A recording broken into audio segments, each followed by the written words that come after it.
faces. Talk about taking over. We ain't backing down. We ain't giving up no mountains. We ain't giving up no tree. We ain't giving up no river. That belongs to we.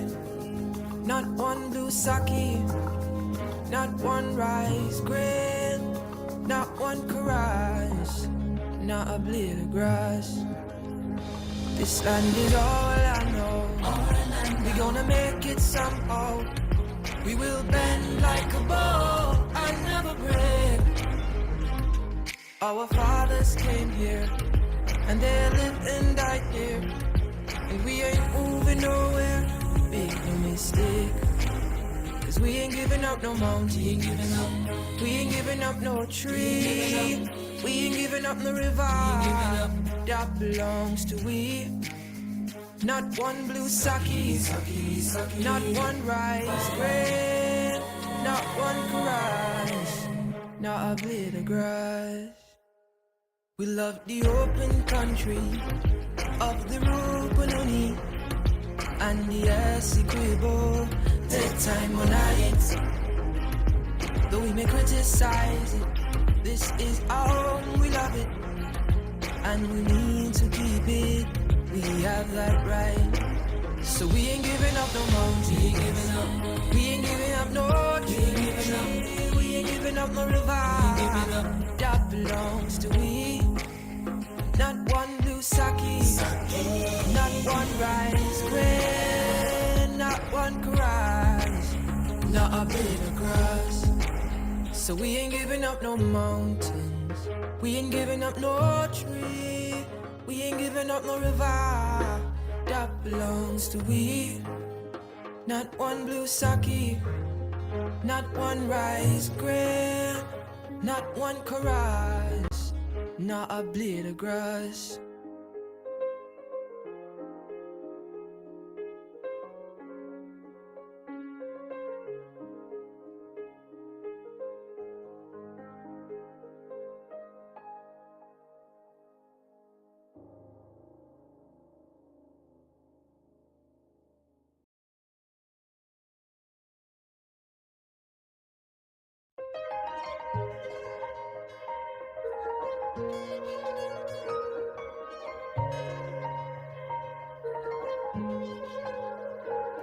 We are a peaceful people. Struggle is we struggle, and we don't look for trouble. Just ask around.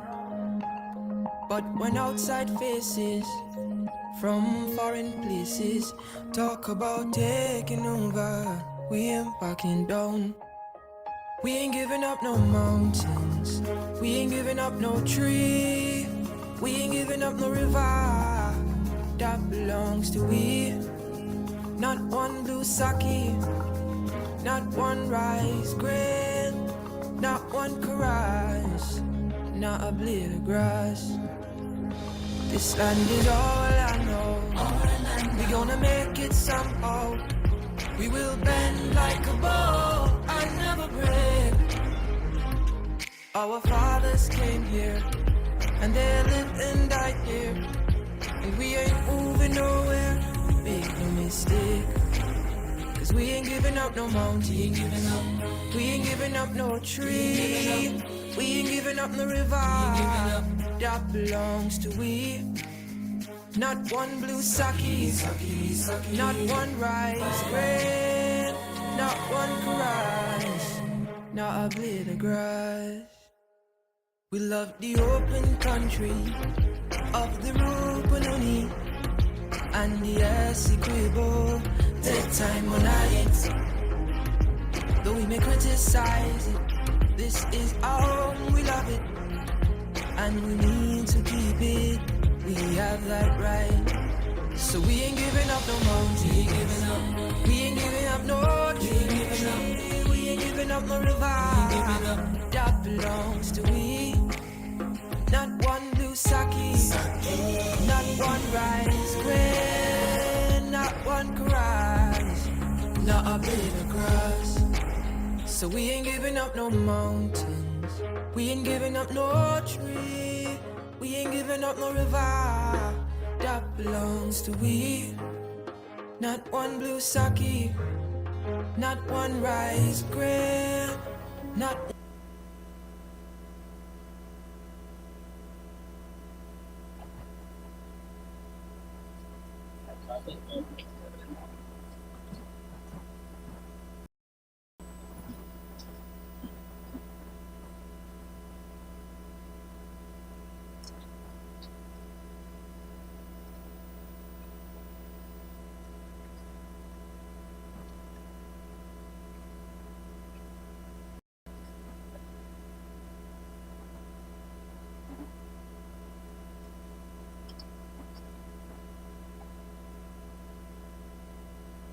Honorable members, Mr. Speaker.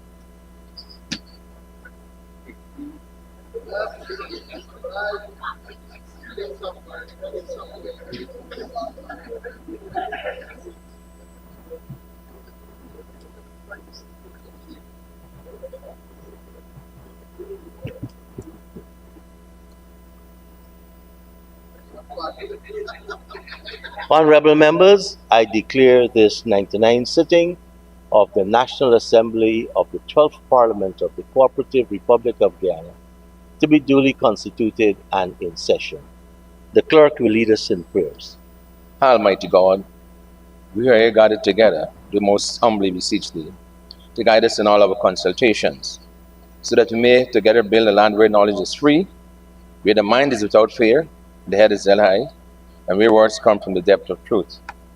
Grant us, O God, the needed guidance, so that we may deal justly with the several causes that come before us, laying aside all private interests, prejudices, and personal preferences, so that the result of our counsels may be to the glory of thy blessed name, the maintenance of true religion, the preservation of justice, the safety, honor, and happiness of the President, and the peace and prosperity of Guyana.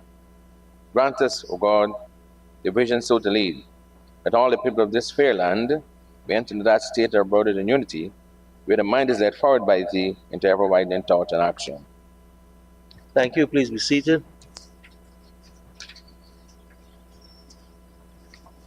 Messages from the President. Announcements by the Speaker. So, honorable members, today is a day that we pay reverence to the people of South Georgetown. We have two schools with us, Success Elementary.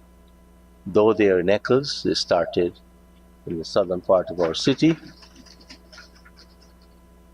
And we have Charlestown Government Secondary School.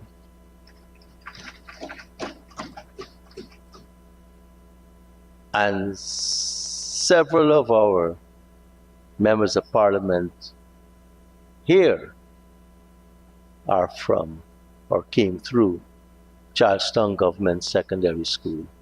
And before we start, let me just give everyone a little history. When I wrote Common Entrance, there was, if you did not have enough money to pay for secondary school from Saints, Indian Educational Trust, Central High School, Tutorial, Richard Ishmael, you had to go back to a government school and you finished school in second form. And in October of 1965, and Charlestown students and teachers, this is the history of your school. In 1965, October, the government opened Charlestown Government Secondary School to take off the children from St. Stephen's, Carmel Roman Catholic then, and Dolphin Primary then. And so the students who graduated from second form would go over to Charlestown, but you go in third form. And I entered Charlestown after my elder sister, two brothers, and I, in 1968, entered Charlestown. Dr. Westford, I think you have, and you can add to the history of Charlestown too. So welcome Charlestown, and please don't forget our history. And if you're worried about the outfit, it's Nigerian print, sewn by someone at James and Bar Streets, Old Boys Town.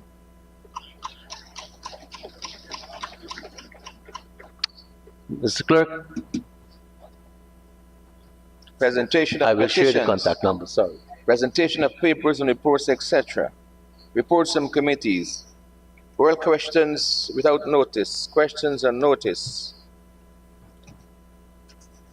Motions relating to the business or sittings of the National Assembly. Sorry, statement by ministers including policy statements. Personal explanations. Requests for leave to move the adjournment of the National Assembly on definite matters of urgent public importance. Motions relating to the sitting or business of the National Assembly and moved by minister. Introduction of bills, public business, government's business. Honourable members, we will resolve ourselves into committee to continue consideration of the estimates, and we start this morning with the Ministry of Local Government and Regional Development. I invite Honourable Minister Sonia Parag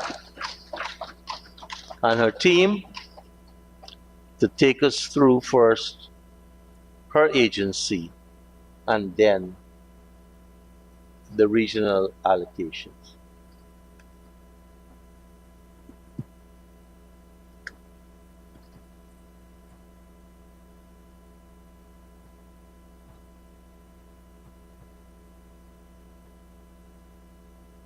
Honourable members, please turn to pages 112 and 113.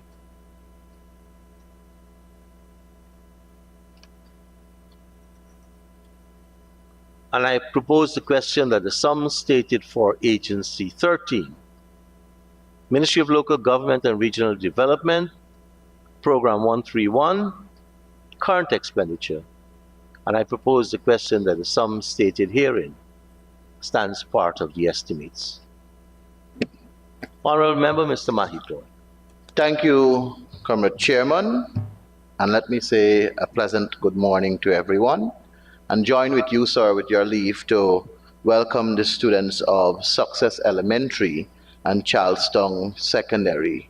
My child is a product of Success Elementary, and the very teacher that is accompanying the students here is one of his teachers who did an exceptional job, and I'm grateful. So knowing that, I plan to be on my best behavior. So, Yes, you can use the C word that ends with S. Congratulations. Thank you, Comrade Chairman. Chairman, I turn your attention to line item 6116. There is an increased allocation there from 97,673,000 to 147,788,000, and I also see an increase in the staff from 27 to 30.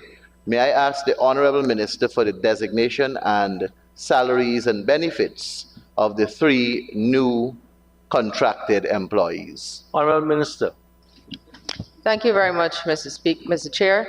May I ask, and with your permission, be able to sit? It's a very long day, and I'll have to go through several regions. I also like to welcome the students from both schools here today on behalf of the government of Guyana. We welcome you in the House of the National Assembly, and we hope that you will be not only entertained, but you will learn a lot from this session. In relation to the question asked by the honourable member and line item 6116, the variation on 2025 allocation is explained by the 10% increase and appointment of the 3 staff. And in 2024, the 3 staff would have been the appointment of 1 communications officer, a vehicle driver, and 1 program manager. Honourable Member, Mr. Maipol. Thank you, sir. May I ask for the salaries and benefits of the program manager, and the communications officer. The communications officer, who moved from the Ministry of Public Service to the Ministry of Local Government, is at 413,000 with the same package.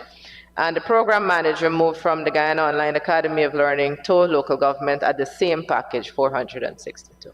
Thank you, Minister. 462. Sorry? 462,000, she Yes, said? correct. Thank you very much, Mr. Chairman.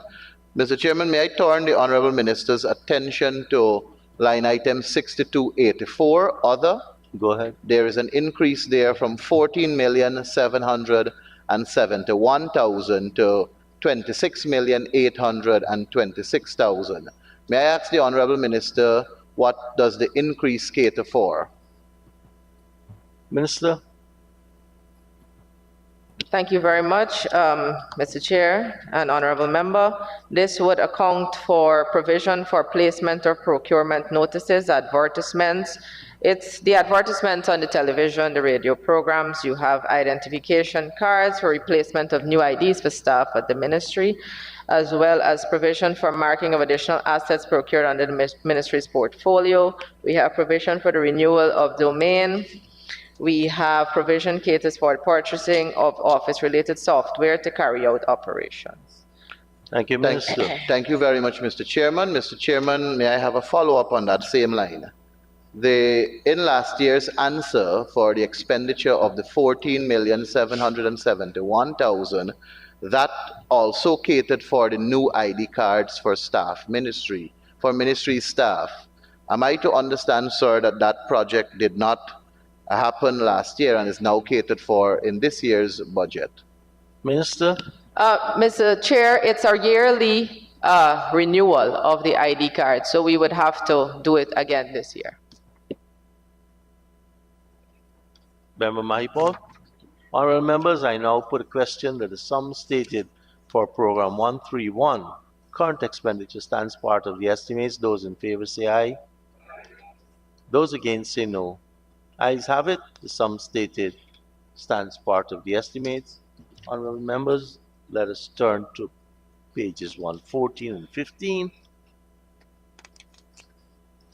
And just to let the teachers and the students know what we're doing, what we're doing here is for the budget. Before any money can be spent by the government, it has to pass the National Assembly.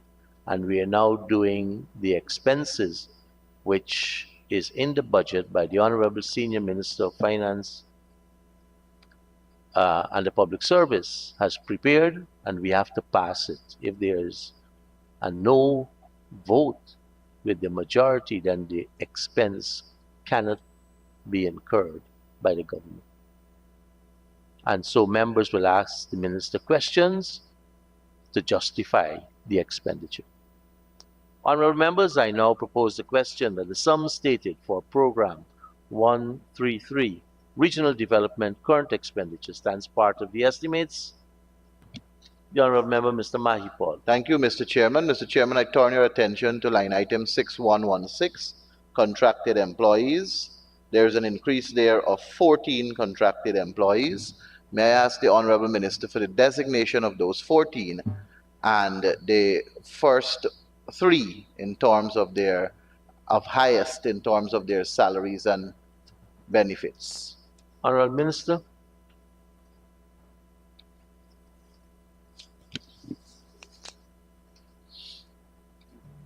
Thank you, Mr. Chair. So we have of the 14 employees, 11 community development officers, 1 senior regional development officer that has moved from P4 to program 4 to 6116. 1 engineer moved to program 4, 6116. Member Mahipal. Thank you very much, Comrade Chairman. Comrade Chairman, from the volume 2 of the estimates for targets in 2025, the ministry is expected to improve 4 existing infrastructure. May I ask the Honorable Minister to name the 4 infrastructure scheduled to be improved in 2025? Minister.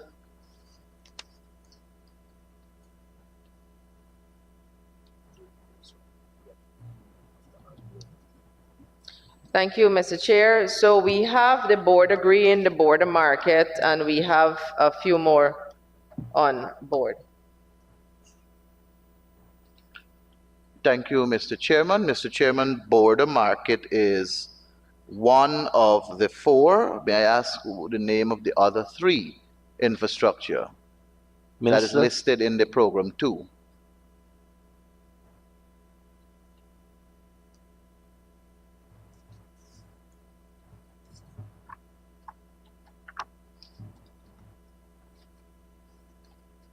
Okay.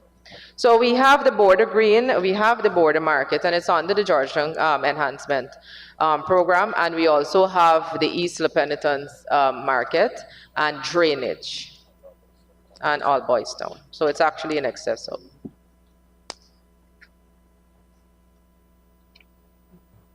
Minister, when you said all boys town, it mean the penitence market?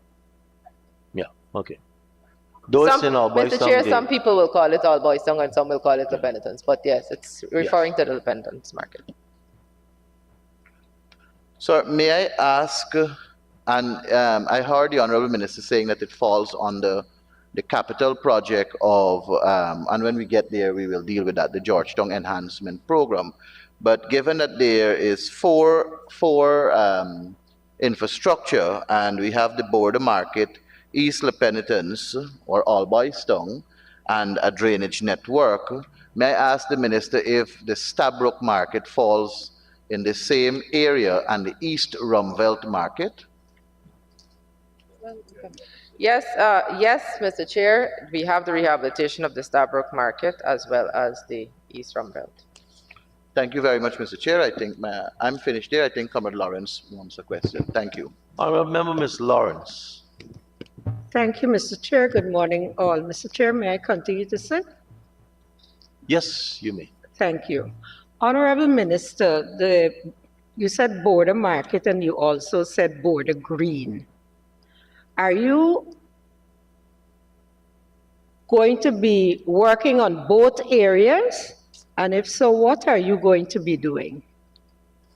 Honorable Minister. Let me apologize, sir. So we have a consultancy for the border green and we have a construction of the border green. So it's two different things for the border green market. Follow up, Mr. Chair. Go ahead, MP. Honorable Minister, what are you constructing on border green? It's an open space with stalls. What are you constructing? Minister. So, thank you very much. To maximize on the space for the border green, and there was a consultation that was held with vendors of the border green area by both the ministry as well as His Excellency before the ministry had that, and the vendors indicated they wanted a space, a proper space to utilize for the border green, to maximize on space and include any other thing other than the vegetables and greens area. We wanted to see if perhaps we can put at least a two-story building there to accommodate vendors. Thank you, Minister. Honorable members, I now put a question that the sum stated for Program 133, Regional Development, current expenditure stands part of the estimates. Those in favor say aye. Those against say no. Ayes have it. Sum stated stands part of the estimates. Honorable members, let us turn to pages 116 and 17. And I propose the question that the sum stated for Program 134, Local Government Development, current expenditure stands part of the estimates. Thank you, Comrade Chairman. Go ahead, Honorable. Comrade Chairman, I turn your attention to line item 6112, Senior Technical. We see a decrease in the sum there from 15,183,000 to 12,834,000. However, in the staffing details, we see it remaining as 3 staff as of that of 2024. May I ask the Honorable Minister, why is there a decrease in the total wages and salaries for 6112? Thank you Honorable very Minister. much, Mr. Chair. Honorable member, one staff was moved from Program 134, that's under 6112, to Program 133 under 6112. Thank you, Minister. And there was a promotion in addition to that in Program 134, 6112. Sir, may I ask for Go ahead. the follow-up? May I ask for the designation of the staff that was promoted and if the salary of that staff is higher than the one that moved or lower than the one that moved? Honorable Minister. Municipal Service Officer 1 to Municipal Service Officer 2 from 136,000 to 178,000. And the Staff Alignment 1 Coordinator of Health moved to the Program 3, 6112.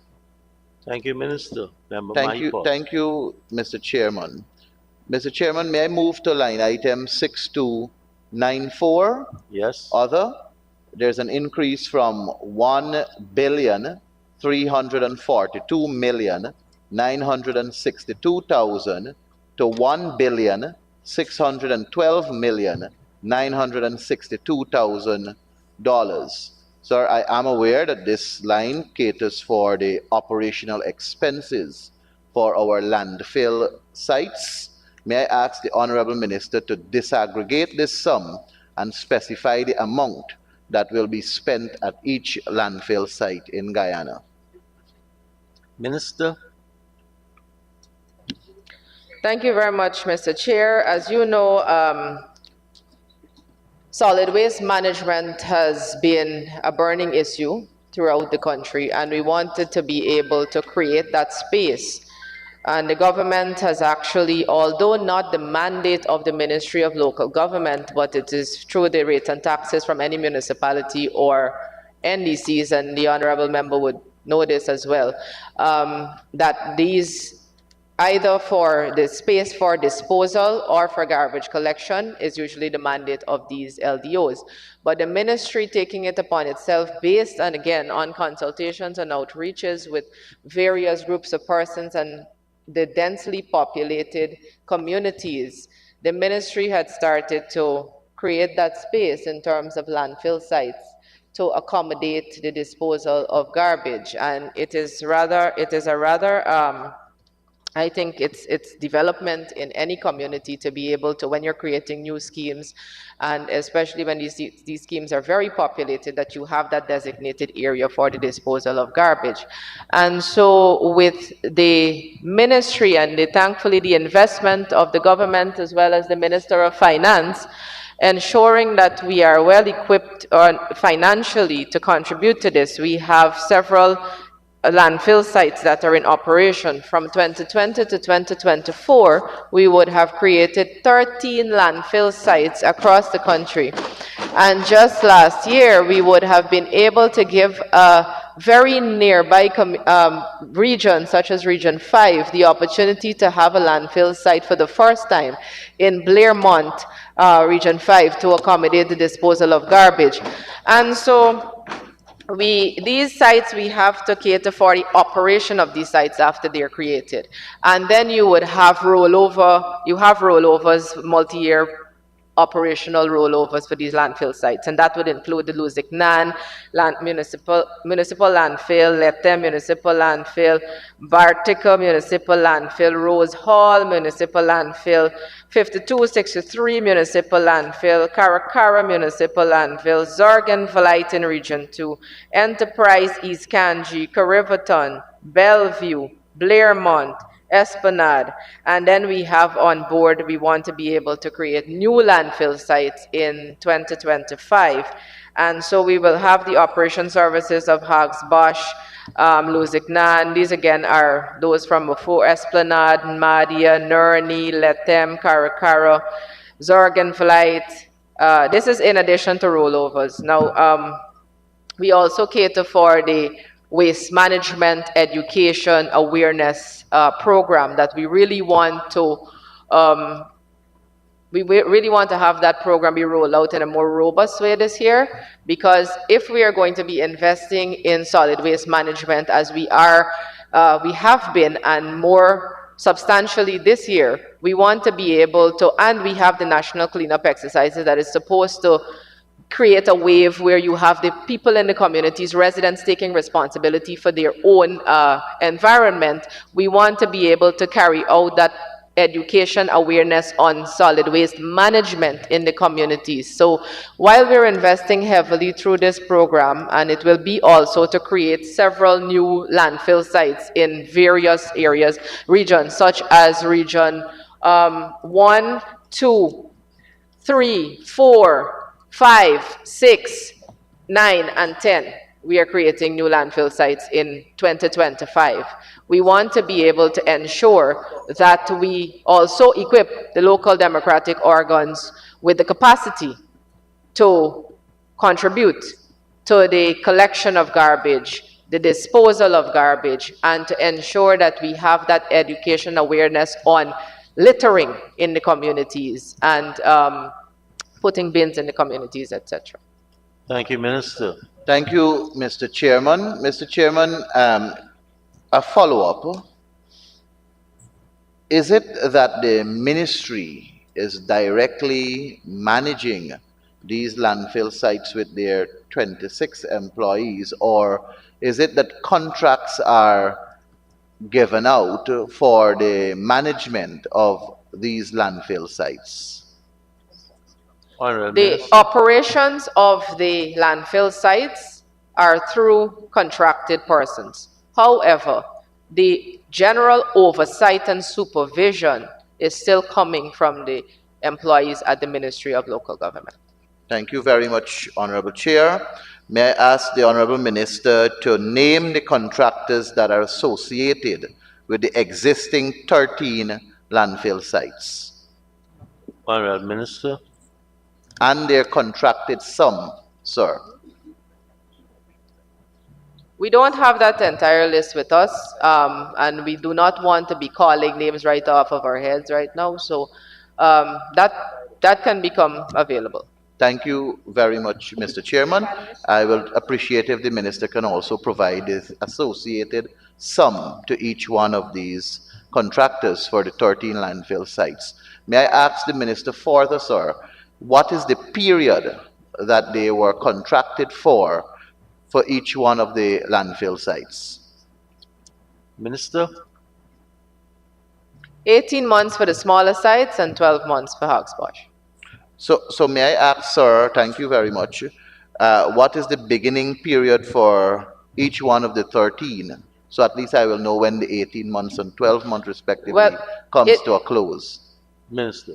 Thank you very much, Mr. Chair. It varies because, you know, the operations for these landfill sites are not just given out willy-nilly by the ministry. It goes through a national tender board process and a national bidding process. And so after that is done, depending on when that bid is out and finished, then varies according, the contract time will vary. Yes, sir, I am very well aware of that. Thank you very much. But we have 13 sites that are existing. And on the basis of these 13 sites that are existing, these contracts were already awarded for these 13 sites because it's a rollover process, as the minister outlined, with finances in 2025 to compensate the work that had already begun in 2024. So may I ask the Honorable Minister if she can lay it over, because I believe it may not be in her possession at this point in time, the list of the 13 contractors, their associated sums, and the periods that they were contracted to manage these landfill sites. Minister. Well, as you know, we don't have anything to hide, please, Mr. Chair. So these things, again, were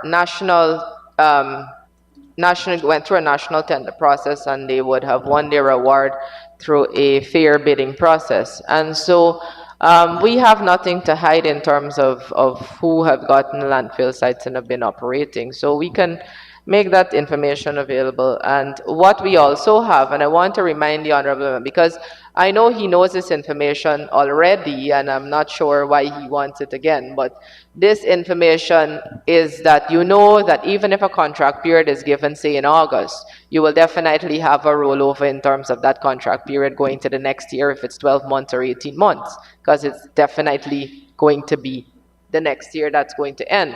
And then we also have monies or provisions in the budget now to cater for a retendering of the operations. So everything is going through a pretty fair process and a very organized way.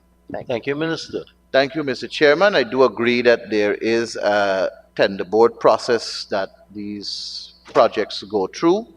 Whether it's fair, that's another problem. Sir, may I go to the same line item from the allocated sum, sir, which is increased from 1.343 billion to 1.613 billion. May I ask the Honorable Minister, how does the ministry plan to ensure that the Higgs-Bosch landfill site can sustainably handle both municipal and industrial waste, considering the increase in the waste volumes, particularly from large-scale oil and gas projects? Honorable Minister.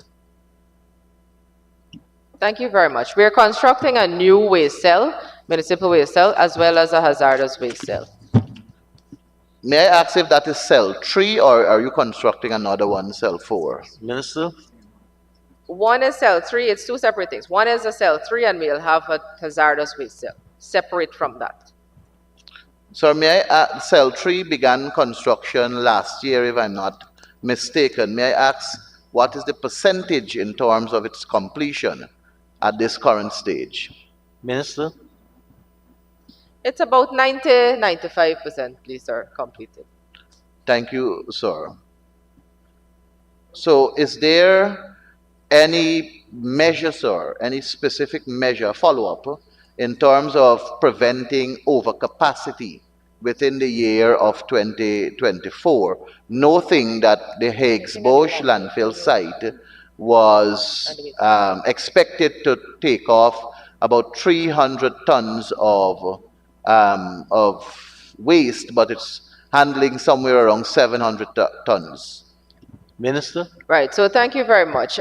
We had the foresight to see that with the waste that is being generated throughout the communities as well as industrial, through the industrial sector, that we would necessarily need more space. That is why we are actually creating 2 new landfill sites in Region 4 to accommodate, which we have already identified one that will be the extension of the current Luzignan site to be able to accommodate the excess waste, or excess than what we have now. Thank you, Minister. Thank you, sir. Sir, the Honorable Minister pointed out that they're constructing, or they're identified rather, 2 new sites for Region 4, Luzignan being one. May I ask for the second one? We're consulting with lands and surveyors who has been very active and very proactive in assisting us with identifying lands that will be suitable for the establishment of a landfill site. So we are consulting with them on the second. Thank you. Sir, we see, or may I ask this question first, sir? Can the Honorable Minister tell us the period it took for cell 2, which would give us a projection as to how long cell 3 will last us? Minister. It was projected to have a life capacity, or a capacity of about 4 years, or lifespan of about 4 years, but by the end of 2025, we will see that it may be at its capacity. Thank you, Mr. Chairman. Sir, given that there is a construction for the hazardous waste, and considering the significant reliance on the Higgs-Bosch landfill site for both hazardous and non-hazardous waste disposal, and the potential strain on the infrastructure due to the increased waste from ExxonMobil's project, how is the ministry ensuring that the environmental impact of the landfill operation, especially concerning the surrounding communities, knowing that we have growing development in the area, and also a road is running through that area, sir? The people at Farm and even at Eccles area, they're subject to a stench, and that stench was there since last year. I must admit it is not as heavy as it was last year. But what does the ministry have in place in terms of their monitoring for this, this environmental impact to be mitigated? Honorable Minister. Thank you very much. And the honorable member has, I'm not sure whether he spent some time at the actual landfill site. Seems so. I did. But But we are catering in our budget for the environmental monitoring of the landfill sites, water, air, and quality testing. And a very small amount of treated waste goes to the landfills. Thank you. From Exxon, let me be clear, from Exxon, a very small amount. So irrespective of your view that the Exxon is dumping a lot of its waste there, that is not so. So we don't want that to be misled or misinformation going out into the public that is so. A very small amount of treated waste from Exxon is going there, but we already have injected in this budget, allocated in this budget for the monitoring of the waste in terms of the environmental issues that it will create, which will be water, air, and quality testing. Member Sir, Maipol? yes, sir. Sir, may I ask from this allocated sum, is the ministry focusing on staff enhancement, particularly for the monitoring of the Higgs-Bosch landfill site to guarantee operational efficiency and safety standards, considering the hazardous waste that is coming at this landfill site also, sir? Minister? Thank you very much. We already have four qualified staff at the landfill, and we have a senior environmental officer and a junior environmental officer who are well qualified to work in this particular area. Thanks, Minister. Thank you, Mr. Chair. May Member? I ask the Honorable Minister follow up, sir? Sir, the Luzignan landfill site, which we are moving to expand based on the answer provided by the Honorable Minister, that site is currently underperforming. It's underperforming, sir, because it was set up to accept 300 tons of waste and is accepting about 100 tons of waste. May I ask what measures will be put in place to get that landfill site to function at maximum capacity so that the additional waste there will not be a burden to the Higgs-Bosch landfill site? Shut up. Minister?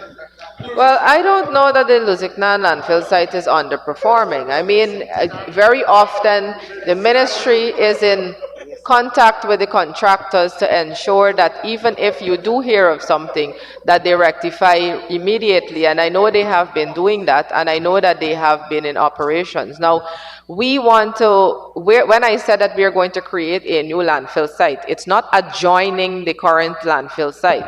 It's going to be a whole new area down at the back of Luzignan, an extended portion. So that is going to be acres and hundreds of acres of land that will be able to take off that waste that you so speak of. And the idea too is to take off the burden, yes, of Higgs-Bosch. So that's why we want to be able to create I mean, if we're looking into the future of the country in terms of transformation and the amount of housing schemes that will be created, the amount of investment that will be made in terms of companies, in industries, etc., we know that the current landfill site, and that's why we're also catering so heavily. I'm very thankful that this year the allocation has been very substantial to permit us to do that.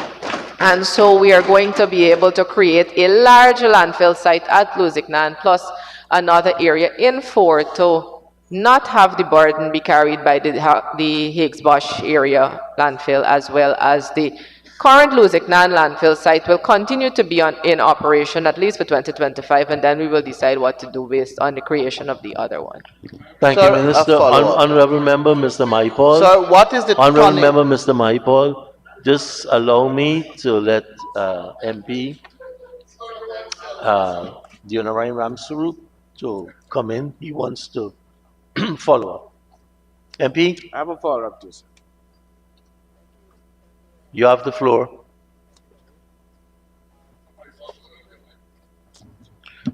Joel, learn something and shut up now.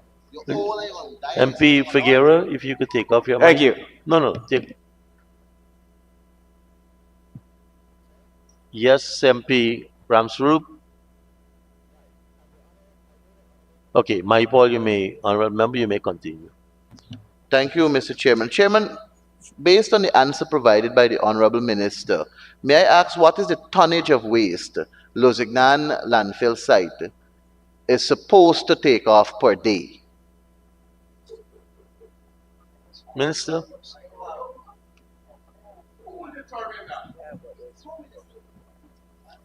They were built for capacity to take off waste. It takes off, I'm not sure whether you know, but the Lusignan landfill site is not a sanitary landfill site, right? It's an inherent landfill site. And so what happens is that it takes off about, if I'm to give you tonnage, but I'll give you by trucks, it's about 60 to 75 truckloads of per day. Thanks, Minister. Sir, MP Maipod. thank you, sir. This is in keeping with the very information that 5 trucks per day. See, Sir, I told you this government tells the truth. We tell the truth all the but time. it was supposed to take So off you have more. the same information that we But have. honorable members, if a member knows what it is, what are you trying to do? Conform it or trap somebody? No, sir. Some of what the I'm honorable trying to people do- in here, honorable member Mr. Guerra.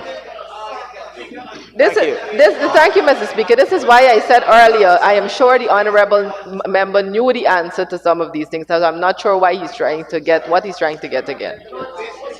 Question. Honorable member Mr. Figueroa. Thank you, Correct Chair. Minister, you would have indicated that Region 10 is earmarked for a new landfill site.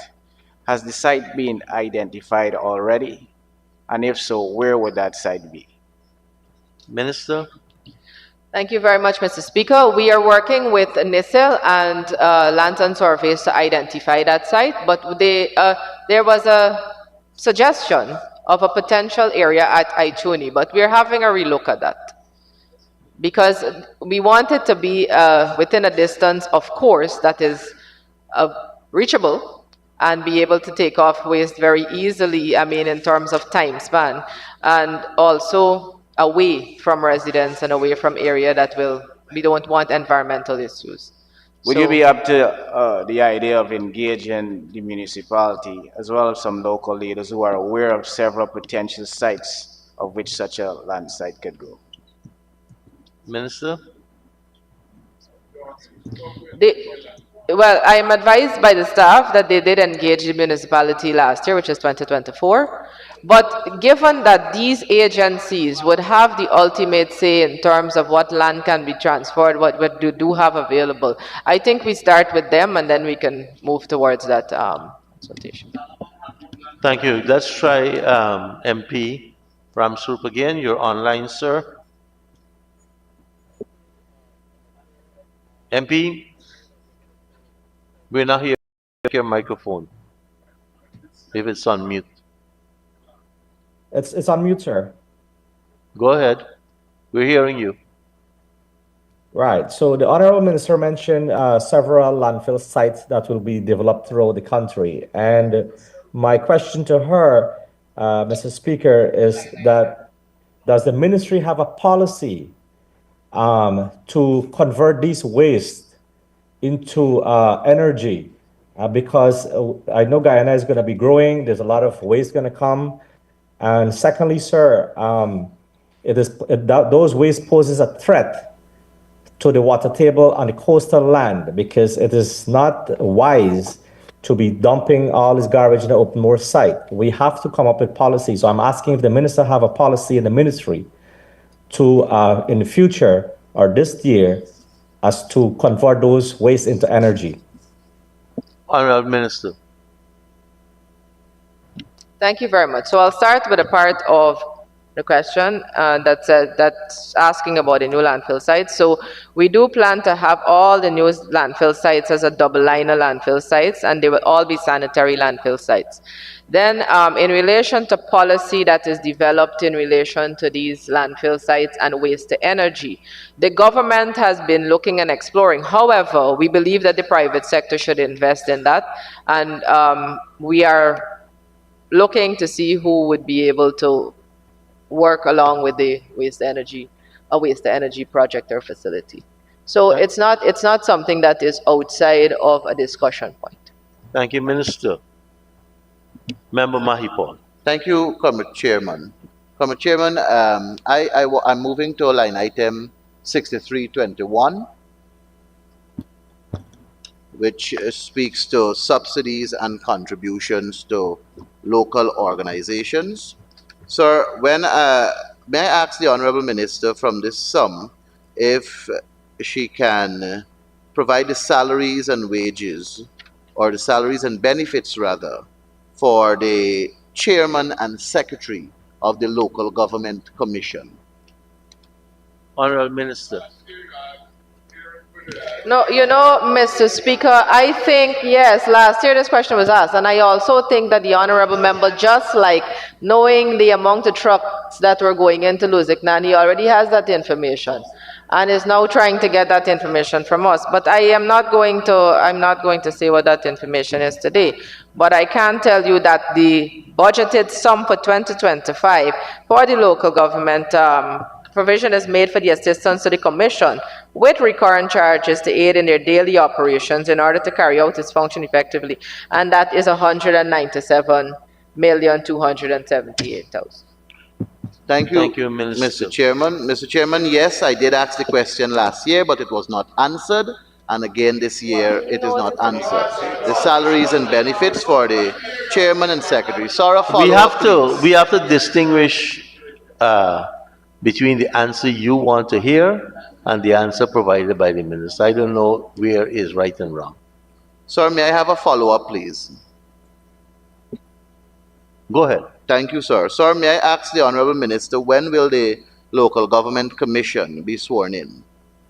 Thank you very much, Mr. Speaker. I know that there've always been a disconnect in the opposition in terms of the members, but the government has already kick-started that process, and we've actually, according to the law, written to the office of the leader of the opposition ages ago.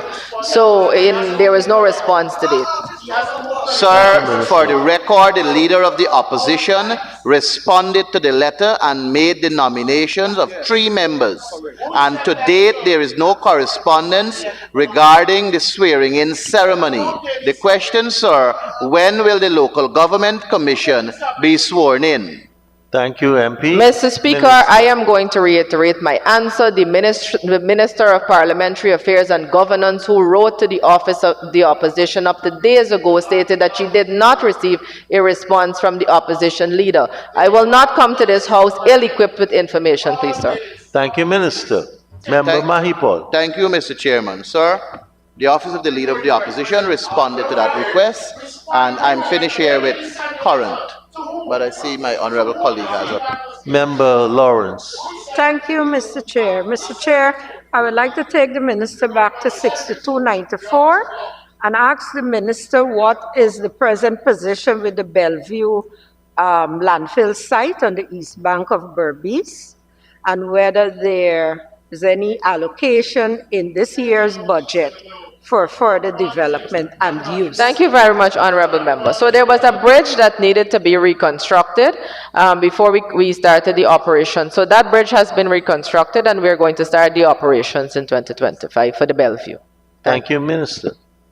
Honorable members, I now put a question that the sum stated for Program 134 current expenditure stands part of the estimates. Those in favor say aye. Those against say no. Ayes have it. Sum stated now stands part of the estimates.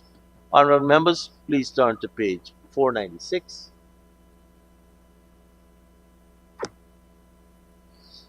Members, I've been very lax with respect to cell phone use in the chamber, but it's getting a bit ridiculous now. Honorable members, page 496, and I propose a question that the sum stated for Program 131, capital expenditure, stands part of the estimates. The Honorable Member, Mr. Mahipol. Thank you, Comrade Chairman. Oh, my apologies, sir. This is the first program, 131. Sorry, I don't have any Honorable questions. members, I put a question that the sum stated for Program 131, capital expenditure, stands part of the estimates. Those in favor say aye. Those against say no. Ayes have it. Sum stated stands part of the estimates. Program 133, and I propose the question that the sum stated herein Capital Expenditure stands part of the estimates. The Honorable Member, Mr. Mahipal. Thank you, sir. Project code 1904-100. Provision for enhancement initiatives. And I am guided by the description as the project entails provisions for markets and drainage network. Earlier, sir, when I asked a question on program 2, the Honorable Minister indicated that there are 4 projects or 4 infrastructure to be enhanced, and she was kind enough to say Border Green, Border Market, East La Penitence or Alboystone Market, Stabrook Market, and also drainage network. May I ask the Honorable Minister to disaggregate the $2.725 billion and say the specific sum that is allocated to each one of these projects? Honorable Minister. Thank you very much, Mr. Speaker. So we want to look at, in terms of the drainage network, we're looking at $2 billion. In terms of, and let me just correct, because I had previously corrected it when the Honorable Member Valda Lawrence had asked a question in relation to the border market. I'm talking about 2 phases of the Border Green. So I just want to put that on record, 2 phases of the Border Green. A consultancy, and then there's a phase 1. So we have the design and supervision, which is the consultancy of the Border Green, $40 million. Construction of the phase 1 Border Green, $260 million. Rehabilitation of the East Rumvelt Market, $50 million. Rehabilitation of La Penitence, Municipal or Alboystone as we know it, $100 million. Construction of a green space at Merriman's Mall, $75 million. And rehabilitation of Stabrook Market at $200 million. Thank you, Minister. Thank you, Mr. Chairman. MP. Mr. Chairman, may I ask, and this is specific to Georgetown, may I ask the Honorable Minister if there will be a collaboration between the Ministry and the Mayor and City Councillors of Georgetown in the execution of these projects? Thank you very much, Mr. Speaker. There has always been a consultation with the Georgetown municipality. It's not just the mayor, but we do have councillors on both sides of the house sitting on that mayor and city council, and we try to engage as much persons as possible on that council in relation to our capital city. Thank you, Minister. Thank you, Mr. Chairman. Mr. Chairman, may I move to project code 1302200? Well, let me put this program first. Oh, yes, sorry. And Go ahead. dispose of that. Honorable members, I put a question that the sum stated for program 133, capital expenditure, stands part of the estimates. Those in favor say aye. Those against say no. Ayes have it. The amount stated for this program, capital, now stands part of the estimates. I propose a question that program 134, capital, stands part of the estimates. Honorable Member Mahipal. Thank you, Committee Chairman. Project code 1302200, community infrastructure improvement projects. Sir, this line also caters for markets. May I ask the Honorable Minister to tell us how many markets and where are the markets located for this line? Minister. Thank you very much, Mr. Speaker. We have what we want to be able to, for the first time, and I know the members of, or the residents of Region 6, and those who have responsibility for Region 6 would be happy to know that we are going to, for the first time, create what is called a culture market at Palmyra. That's one.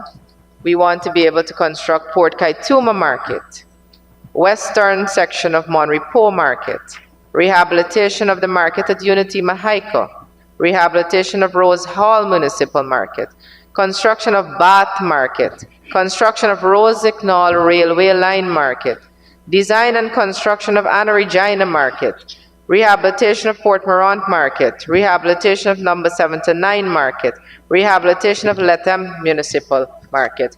And later, in the latter part of 2024, we had asked the municipality of Linden to relook at their work program to accommodate some rehabilitation to the market there. So, Thank you, Minister. Member Mahipon. Thank you, Mr. Chairman. Mr. Chairman, would the Honourable Minister be kind enough to state the respective sums for the culture market and the other markets she listed a few seconds ago? Minister. thank you very much, please, sir. It's $800 million towards the culture market.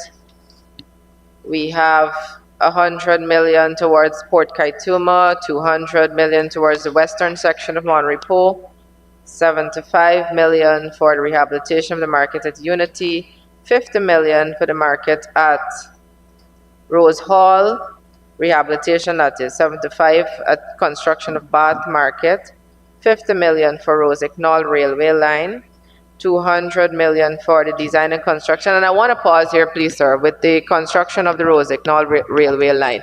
This is to ensure you have on the roadways persons who are selling in stalls on the roadways, and we want to prevent the obstruction of traffic, but be able to have them ply their trade in a space where they are going to be able to do so legally.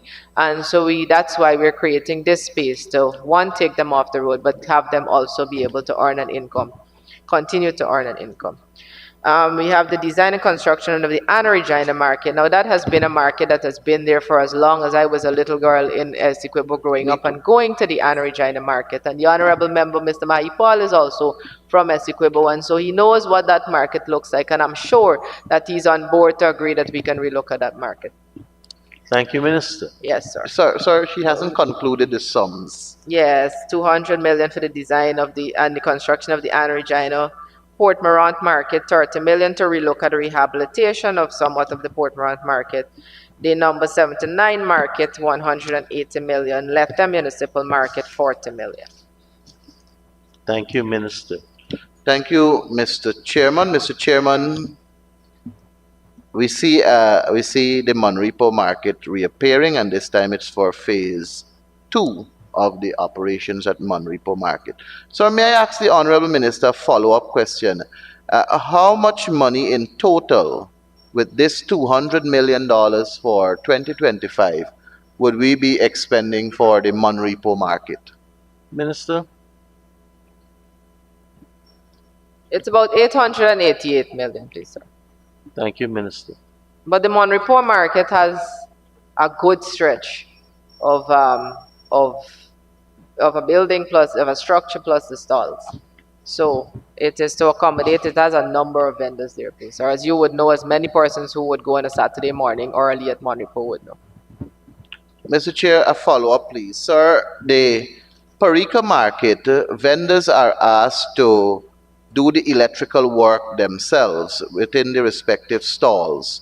And that, in my view, may be risky, given that the market was first of all destroyed by a fire. What measure does the ministry have in place to verify that the work being done by these vendors are in keeping with the standard accepted by the Guyana Power and Light and international standards, and how are they verifying it? Minister. Thank you very much, Mr. Speaker. So rebuilding first of all, I think the honorable member may know this or is now being educated on it.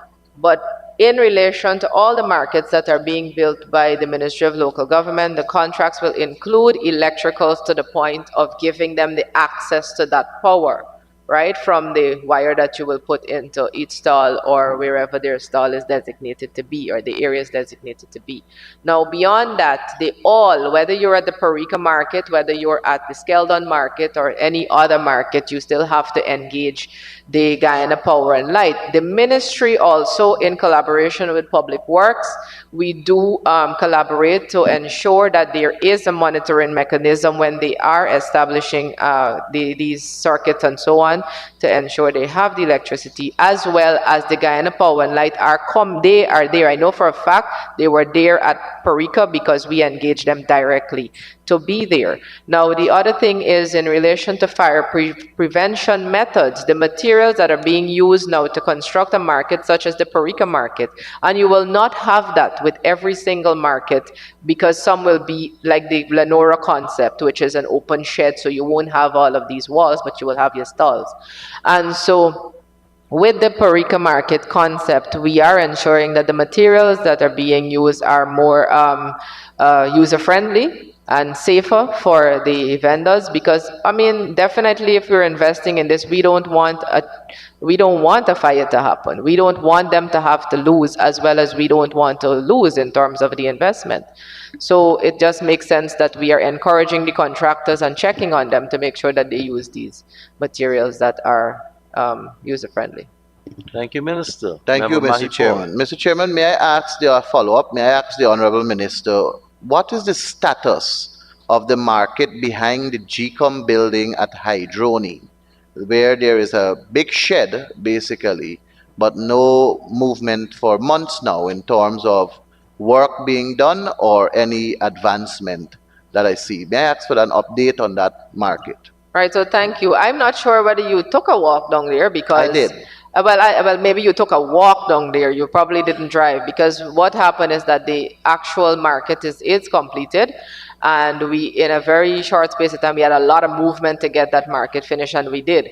And you would know too that the road that was leading to the market was in a state. So that road is also being constructed by Public Works. But just after the budget period, we're looking at both the Parika and the Hydroni market to have vendors utilized.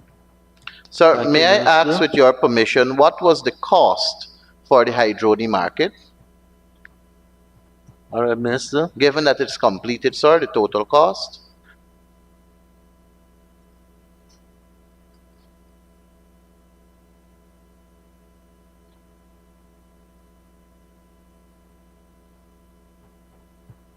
Thank you very much. So we had, I don't know again if you knew this, but perhaps you did, because I think you have all this information written down there somewhere. You have the construction of you had the construction of the Hydroni market in different phases, which would have been 3 phases. And all 3 phases, as you know, would cost money. So you can do the calculation. It's 196 and change for the phase 1, 123 for the phase 2 and change, and 115 and change for the phase 3. 150, you said? 15. 15. 1. Thank you very much, Mr. Chairman. I wish to move to Project Code 190-2900. May I ask the Honorable Minister what will be the subvention to NDCs and municipalities and the City of Georgetown from this line item? Minister.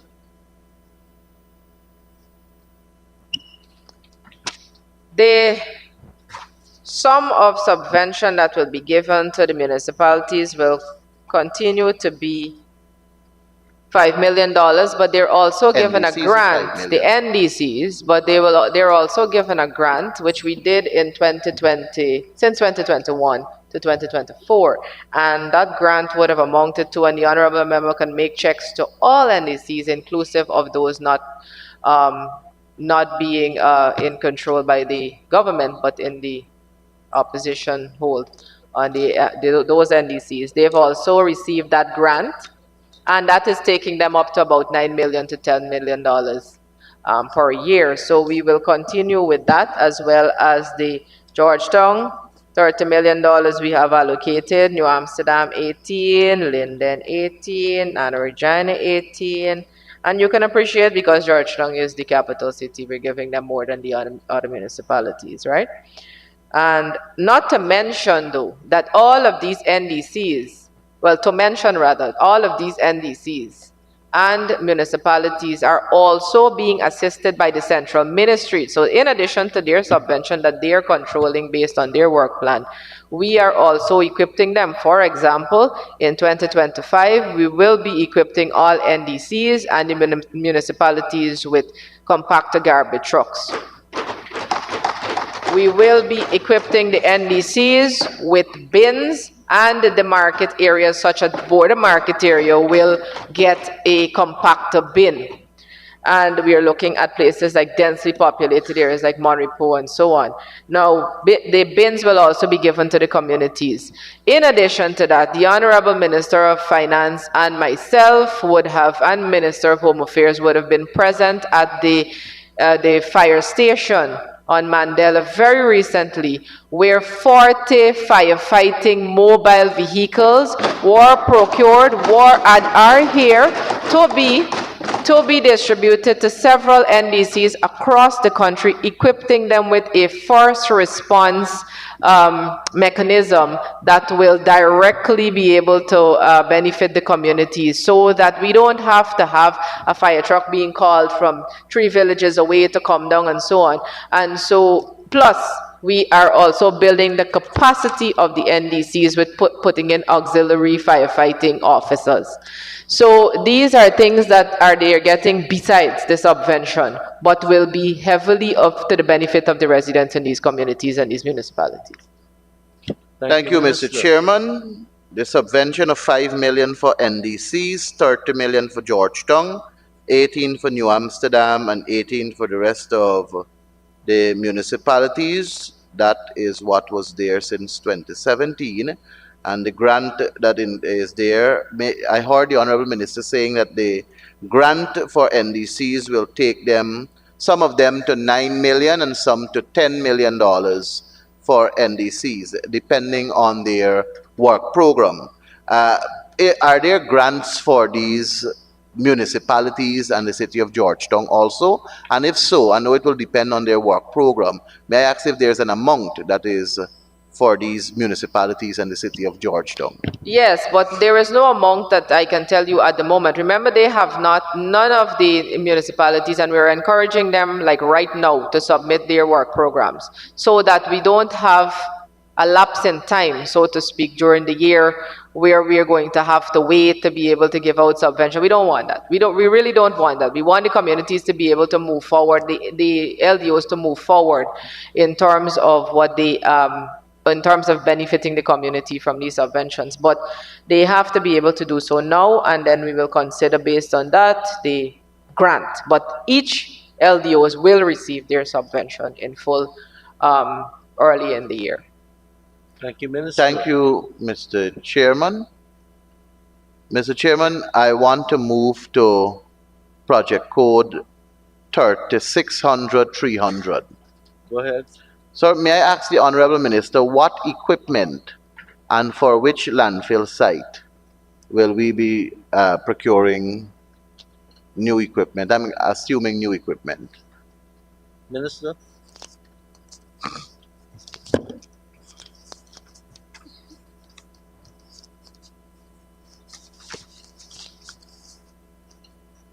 So we have a few. We have the skip lift bins. We have we want to be able to have a high-ab truck to do the derelict, to remove derelicts. We want the 4-inch water pumps. Sorry, the skip lift trucks. A flatbed high-ab truck, 30 skip bins, 2 dump trucks, 100-liter bins. And this, of course, goes towards what I just spoke about in terms of the communities being equipped with bins and some of the market areas, not all, but some of them. But we have to start from somewhere, and we want to be able to do that this year. And again, I am very pleased because I know when we go out to have community engagement, one of the issues that people do raise is the garbage situation in the communities, and the government is ensuring that all sectors are taken care of, and this is a sector that we've had a significant allocation for this year to be able to manage that solid waste efficiently and effectively. Thank you, sir. Sir, may I ask the Honorable Minister, she did indicate earlier that they are looking at 2 sites to complement the Higgs-Bosch landfill site in Georgetown. And one of this area is still being done through a study. May I ask the Honorable Minister, and they're working hand in hand with the Guyana Lands and Surveys Commission. May I ask the Honorable Minister what amount from this line is put aside for those studies and surveys with reference to that project? Honorable Minister.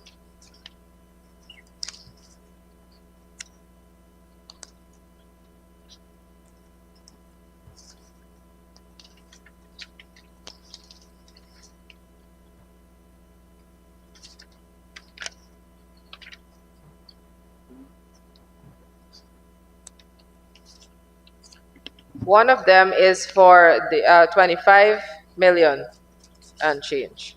That's going to be the beneficiaries of this is going to be about 43,800 households and businesses in those areas, as well as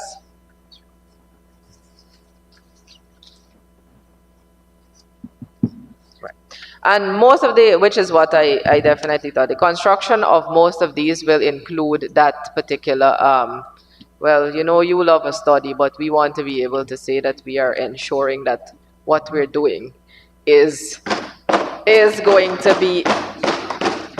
have the effect and the impact that we want for the beneficiaries. Thank you, Minister. Sir, thank you very much. Sir, earlier the Minister was kind enough to say that a site has not been located as yet because of the study, and one was located. So I asked the question, assuming that there's a sum allocated for them to do the necessary studies to find that site. But I hear the answer there being that it will benefit 43,800 households in the area. That makes me believe that there is already a known site and a known area. May I ask the Honorable Minister, where is that? Where is what, the area or the site? The site for the landfill site. I think she answered that 3 times, 2 times before. No, Go this ahead, is the other one, sir. There were 2. This is the other one. Yeah, but I heard 2 answers, but now you're now bringing back the same question.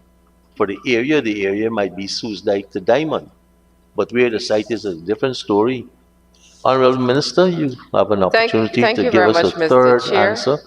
Thank you very much, Mr. Chair. I think the Honorable, I mean, we've exhausted this, but just to say that the previous government had plans, studies, COIs, and they injected monies into plans, studies, COIs, like the feasibility study and so on, and that's where the money went. Now, Mr. Speaker, I did not say earlier that I was doing a study.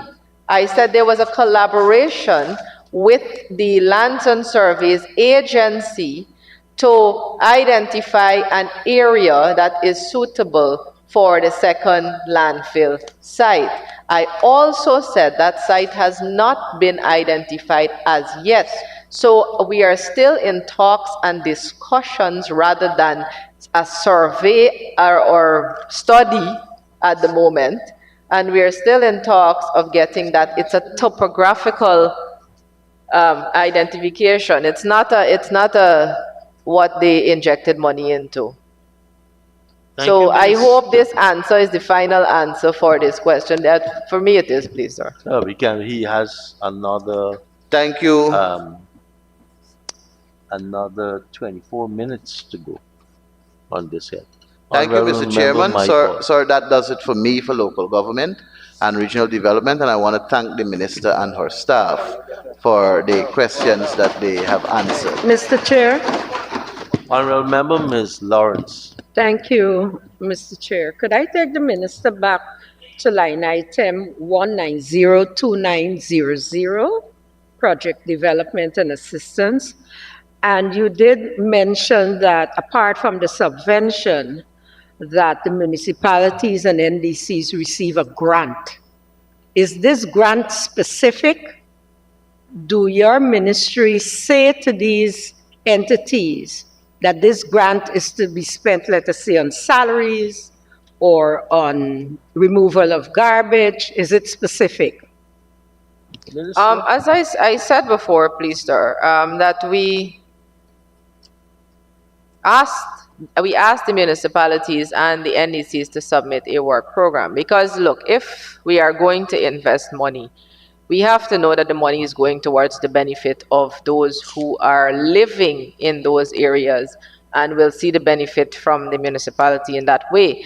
And so we want to be able to, when we already gave the subvention, you are working along with your work plan. Now, if we are giving you a grant, what we do is that we inform the local democratic organs, whether they be the municipalities or the NDCs, that look, the ministry is going to give you a grant, but we would like to see how you would be able to spend this grant. Because believe it or not, some of these NDCs and even the municipalities don't use up the grant and it goes over to the next year. Right? I can tell you that because they'll come the next year and they will ask you now to approve that sum that they had from the grant of 2022 or 2021 to be used. And so it also depends on that. It depends on whether they have that. But if they do, say for example, they want to be able to purchase something, a garbage truck, that will go towards picking up garbage in the city, and it's something that is plausible and so on, we will approve them. If not, we work along with them to revise that plan, and the grant can be given then. So it is towards something specific, but they also have to come and show us that the specific something is going to benefit the residents. But more than that, we want to be able to, early in this year, and it's to improve the efficiency of the delivery of that kind of thing, to be able to work with them to get the subvention, and later on, if we do believe that they should be able to get a grant, then we'll do that part.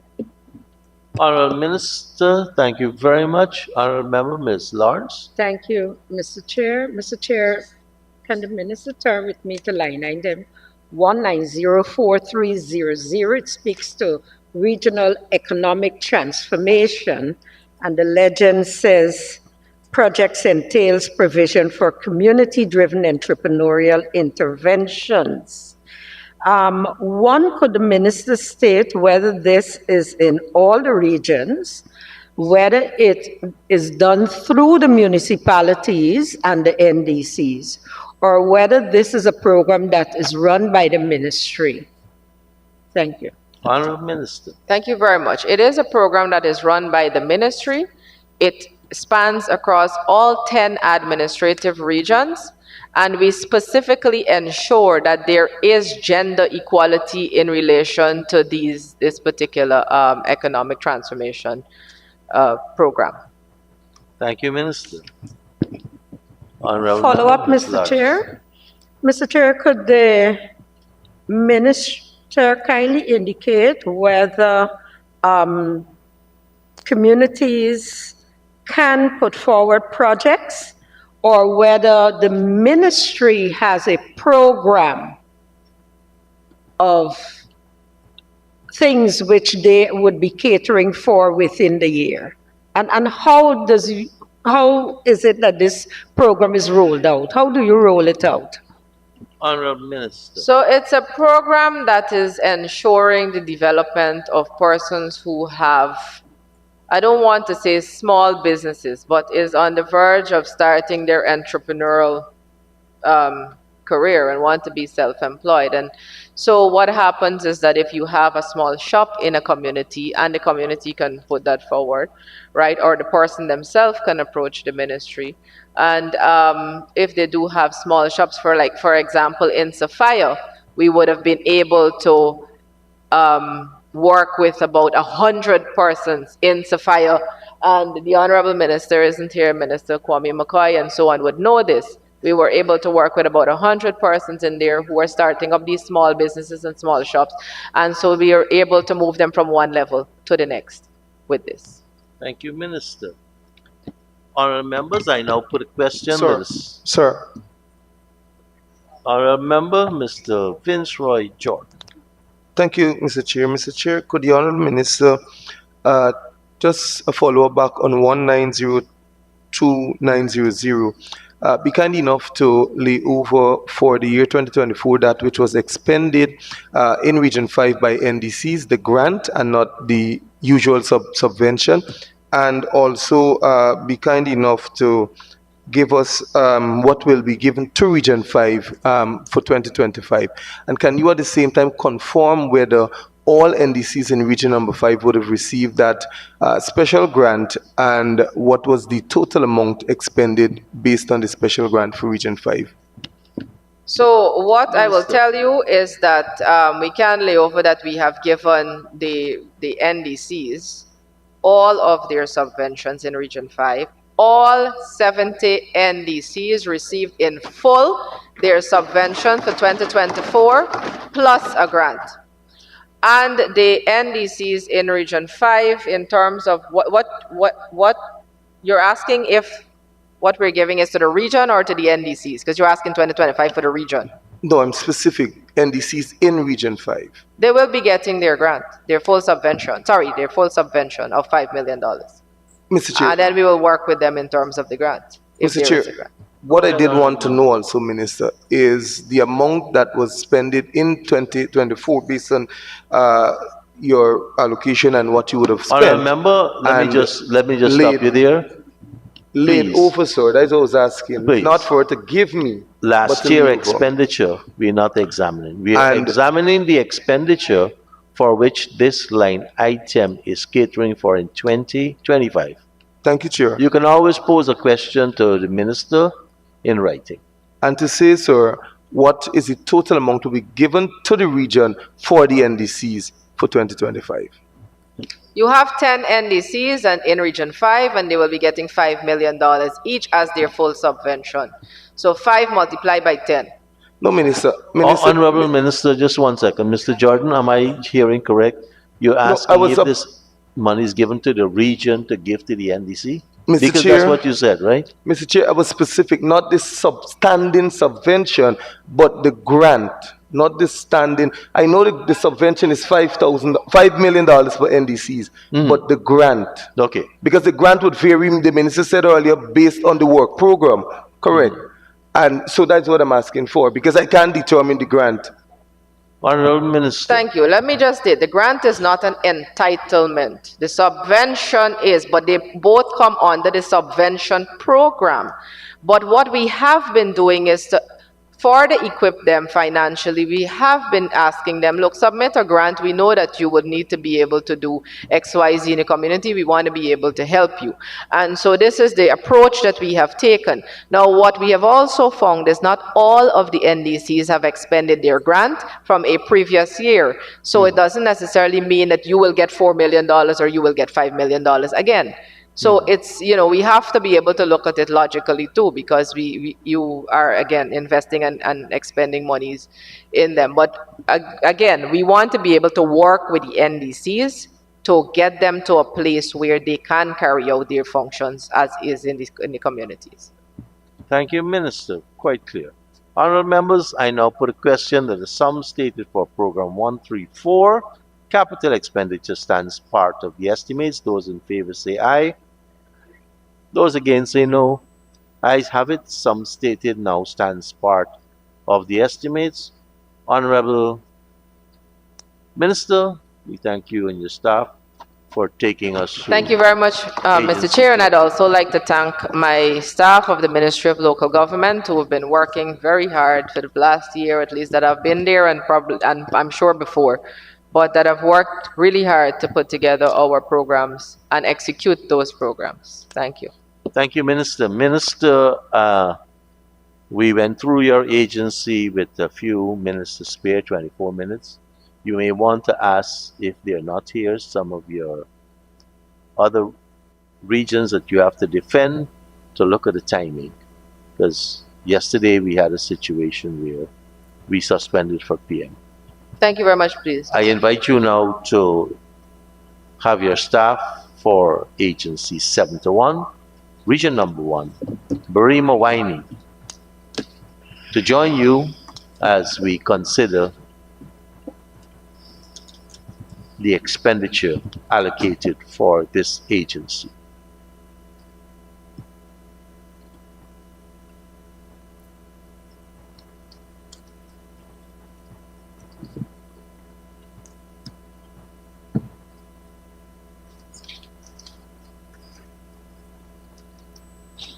Honorable members, I invite you to turn to pages 322 and 323.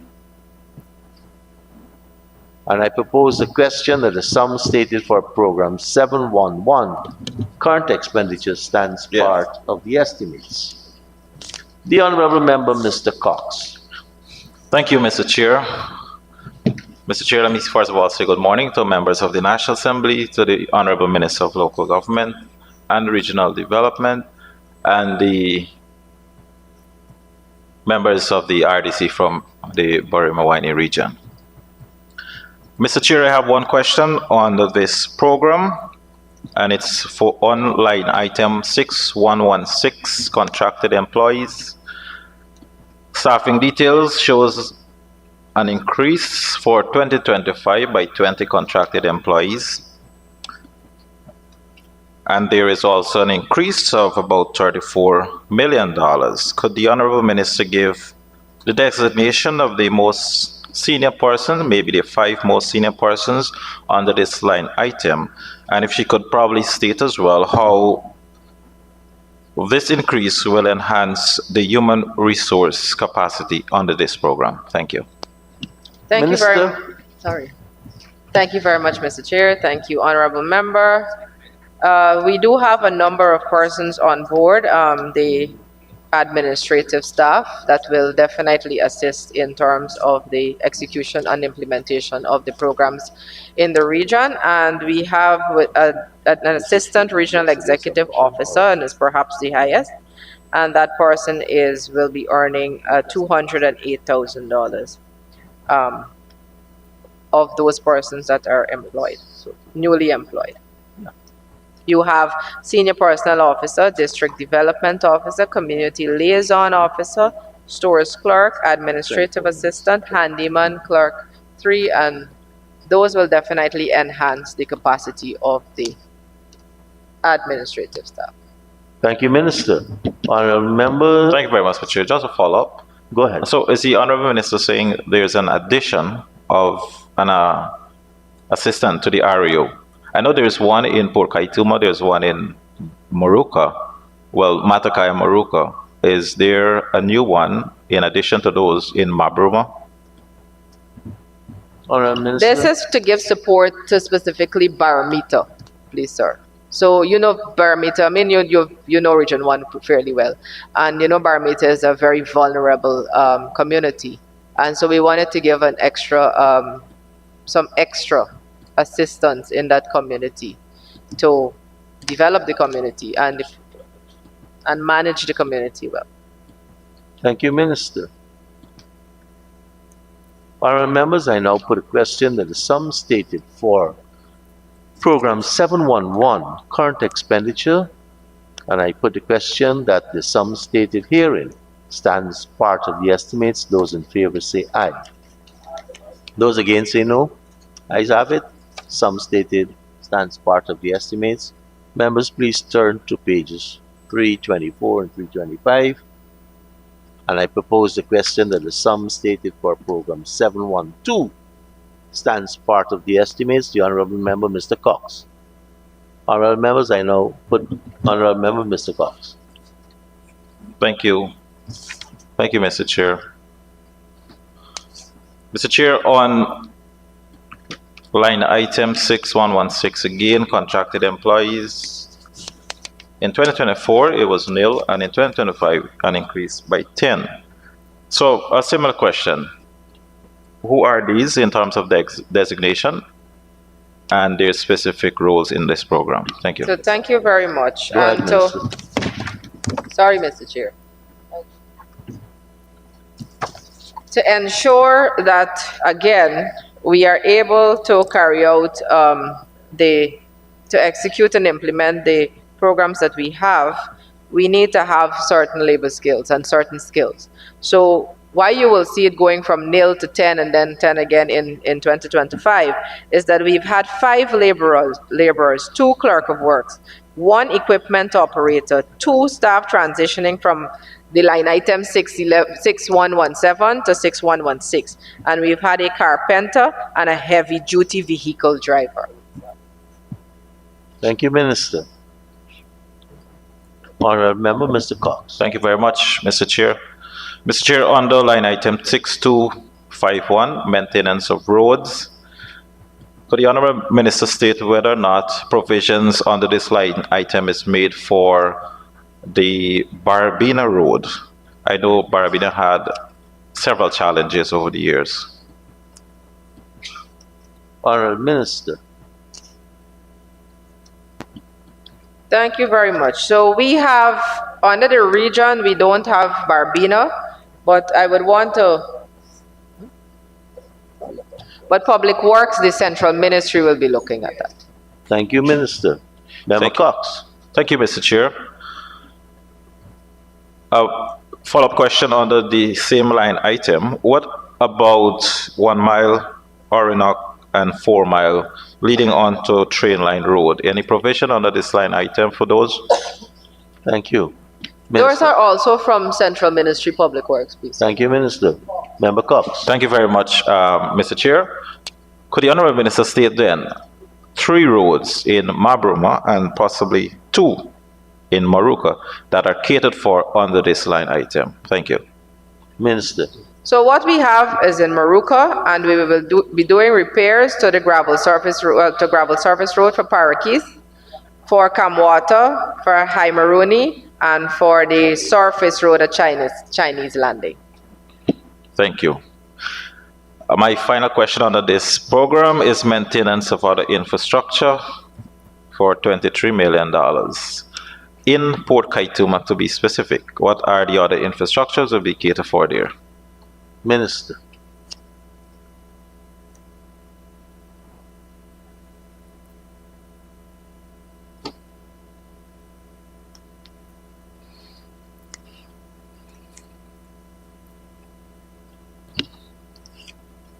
So we'll be having a purchasing of utility poles and electrical line hardware for the replacement in the Mabruma district. We have purchasing of utility poles and electrical lines in the Maruka district. We have repairs to guard huts, repairs to culverts at Mabruma and Maruka Road.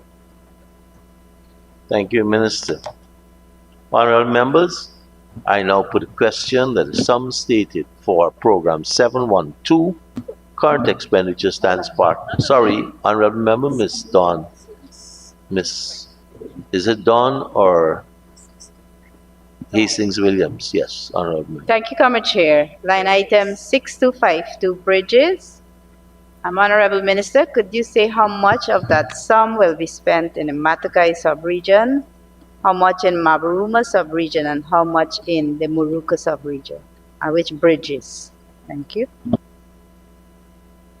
Minister. So let me just tell you what we're going to be spending on the Matakai sub-region. So we have repairs to log bridges along the road to Baramita, and we have, and that's going to be like an 8 million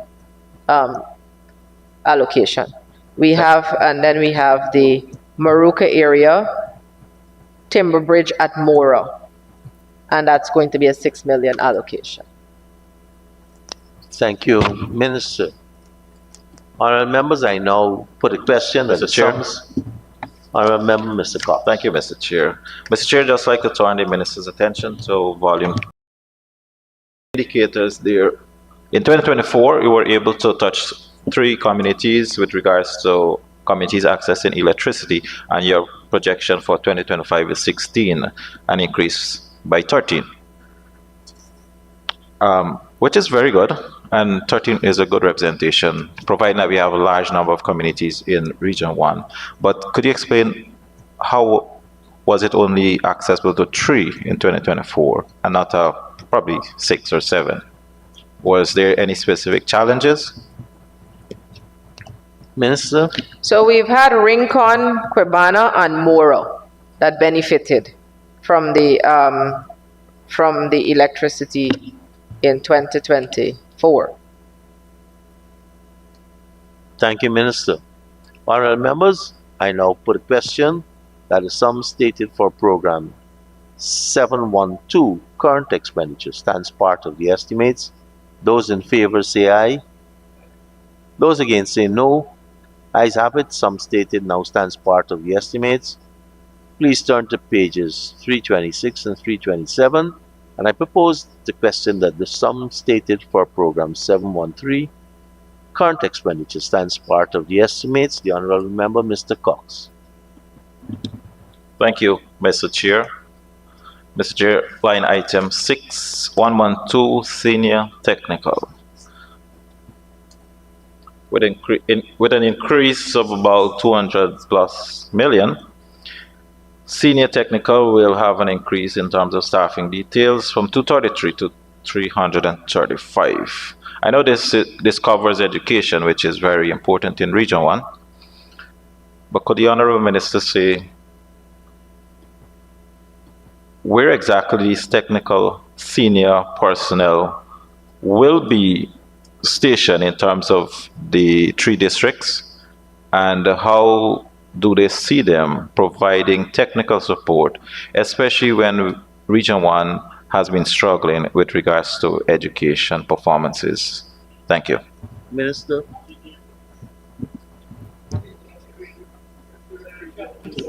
Well, first of all, Mr. Chair, I don't think Region 1 is struggling in terms of education. I would say that given that 22 schools were built under this government in Region 1, that is development at its highest in terms of education.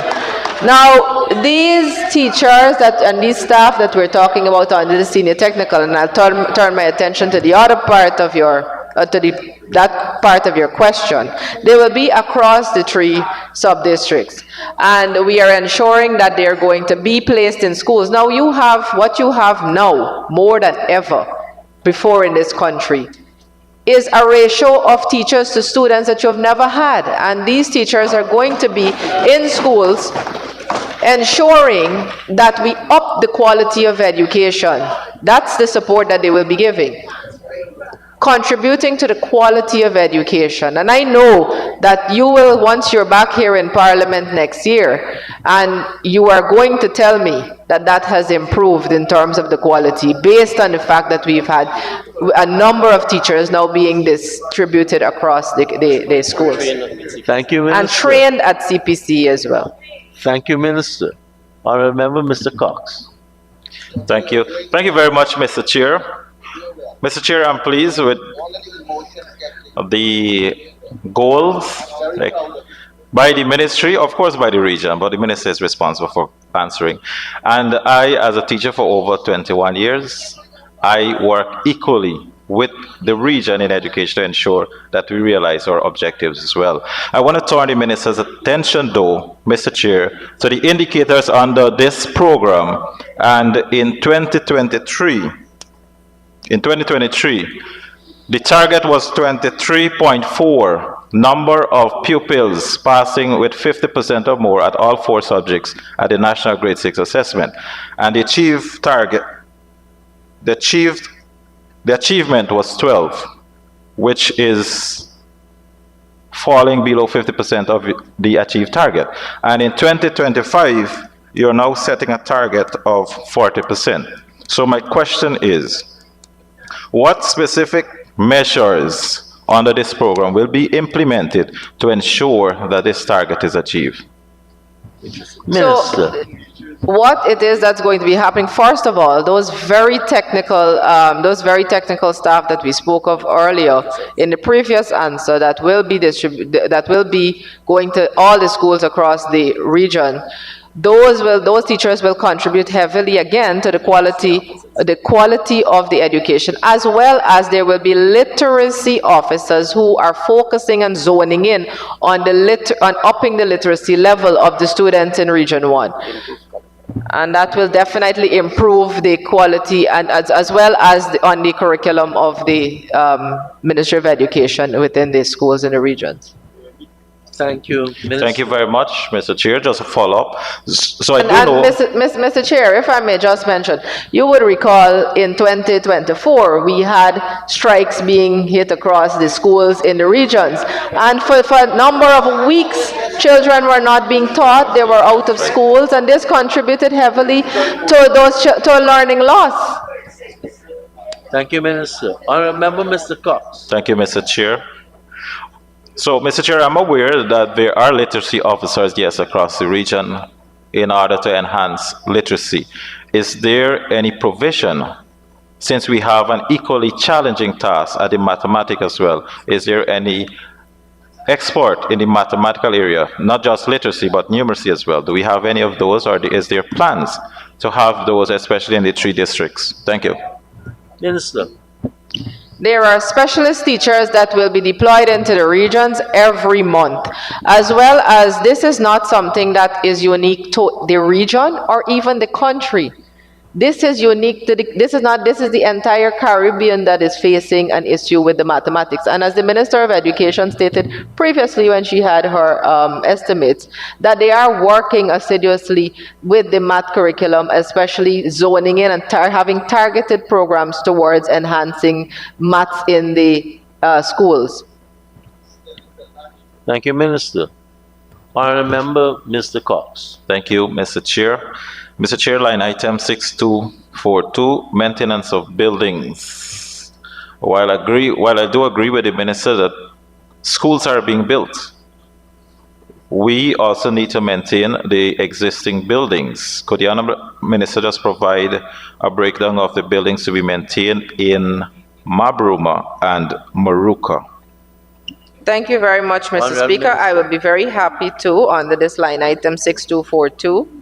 We have repairs that will be done to the St. Nicholas Primary Teaching Quarters, the Kwabana Primary Teaching Quarters, the Karakaburi Primary Teaching Quarters, the Kamwata Nursery, Waramuri Teaching Quarters, Santa Rosa Nursery, Kariako Teachers Quarters, Kariako Primary, Chinese Landing Primary, Chinese Landing Primary Teachers Quarters, St. Bede's Primary Teachers Quarters, St. Bede's Primary, Kachikamo Primary Teachers Quarters, St. John's Teachers Quarters, Savannah Blackwater Primary, St. Nenan's Primary, Blackwater Primary, Blackwater Primary Teachers Quarters, Wauna Primary, Posororo Primary, Barabina Primary, Northwest Secondary, Mabaruma Primary, the Education Office at Mabaruma, Obadiah Teachers Quarters, St. Anthony's Primary, Paiwakuru Primary, Pawakuru Teachers Quarters, Arakaka Primary, Port Kaituma Teachers Quarters, EO Living Quarters, and then we have... Thank you, Minister. Member Cox. Thank you, Mr. Chair. Thank you, Mr. Chair. Again, Mr. Chair, just want to turn our attention to volume 2 and with reference to matriculation rate. Again, in 2023, there was a very significant number compared to the achievement in 2024, which is 9%. We are now setting a target of 25% for 2025. I'm aware of the many challenges, like I said before, but I would like to know the specific measures at the secondary level to ensure that this matriculation rate is achieved. Minister. Wow. Thank you very much, Mr. Chair. Honorable Member, the Ministry of Education, and this is something you are aware of, the Ministry of Education has dispensed resources towards the schools in Region 1, and they are there already to ensure the quality of education is improved. And as well as we do have the specialists, the mathematics specialists. This is, you're not even listening, Honorable Member. I guess you don't care to hear the answer. He's not, because he's listening to you. Now, Mrs. Chair, as I have been saying, there are specialists that are there for mathematics, and there are resources that are being made available and on time through the regional system, as well as directly from the Ministry of Education through the regional system, to ensure that the schools are well equipped to have the reading resources as well as the learning resources. Thank you, Minister. Member Cox. Thank you very much, Mr. Chair. Mr. Chair, line item 6292, dietary. Is this line item specific to the provision of meals for the dormitory schools throughout the region, specific to Northwest Secondary, Port Kaituma Secondary, and the Santa Rosa Secondary? Minister. And if we could get the total number of students being catered for in each dormitory. Thank you. Minister. Thank you very much, Mr. Chair. Yes, but in addition to all those you have called, we also have the Quibana Secondary that we're catering for, and that's coming on board for 2025, and we're catering for 320 students. Thank you, Minister. Honourable members, I now put a question that the sum stated for program 713. Current expenditure stands part of the estimates. Those in favor say aye. Those against say no. Ayes. Honourable member, Ms.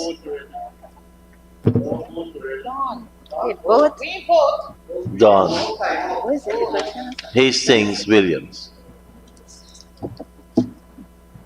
Thank you, Comrade Chair. Comrade Chair, through you.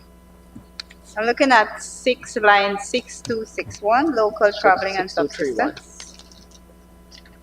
Could the Honorable Minister say to this House what mechanisms are in place for those teachers, literacy officers, or teachers who have to leave their school, travel to distant or other schools to assist in literacy or numeracy programs, to ensure that they receive their subsistence on time?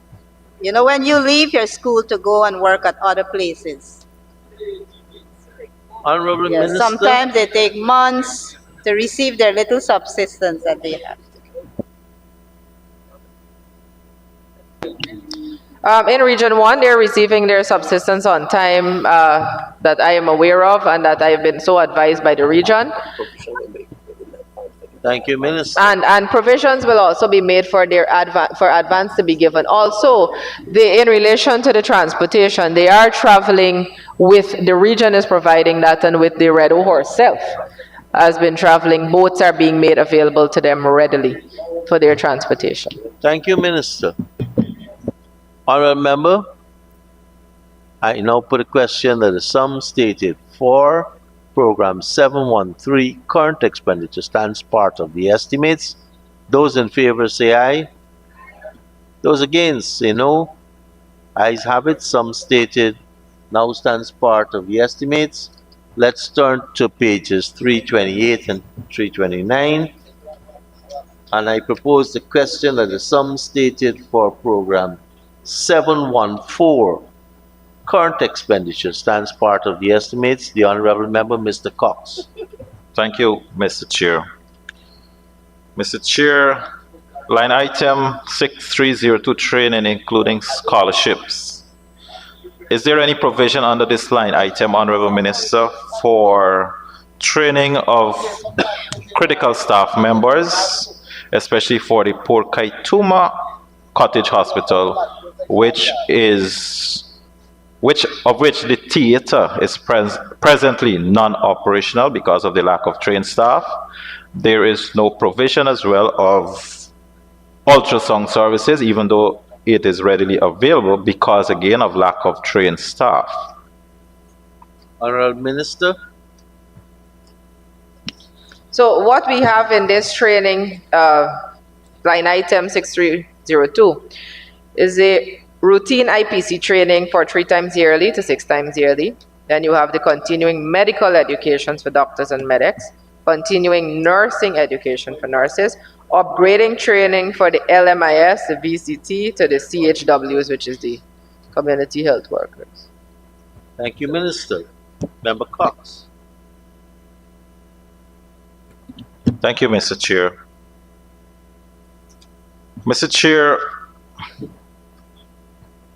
under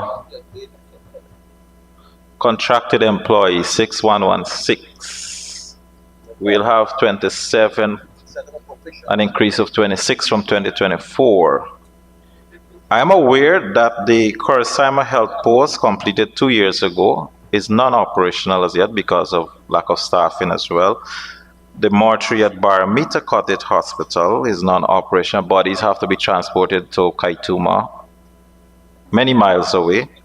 and the Tassiwini 5-star and Big Creek posts are also non-operational, even though completed more than a year ago. Could the Honorable Minister state if these employees or provisions are made for staffing at those far-flung communities, which are very critical to healthcare? Thank you. So thank you very much. The trained officers were trained at the end of they completed their training at the end of December. So the operationalization of the buildings will be had before the end of February, but medical outreaches have been conducted with those very officers from then to now. And so we will ensure that all that you, as a matter of fact, we already have it on board, all of those that you have mentioned, to be in operation before the end of February. Thank you, Minister. Member Cox.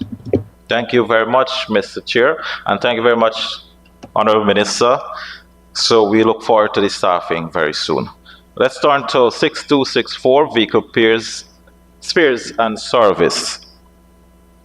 Is there any provision under this line item, Honorable Minister, for the servicing of the whitewater transportation vehicle? And any provision for maybe purchasing Wongna health post, since the last one was crashed by the medics? Wona had already purchased this. First of all, please, Mr. Speaker, Mr. Chair, this particular line item is vehicle spares and services, not new purchases. Not new purchases, but I'd like to inform the honorable member that Wona already purchased a ATV last year. Thank you, Mr. Chair. And with regards to whitewater, so I asked if there is provision for servicing of that one that is presently down. Yes, in 2025, this line item will also cover the ATV for whitewater. Thank you, Minister. Thank you very much, Mr. Chair. Mr. Chair, maintenance of buildings.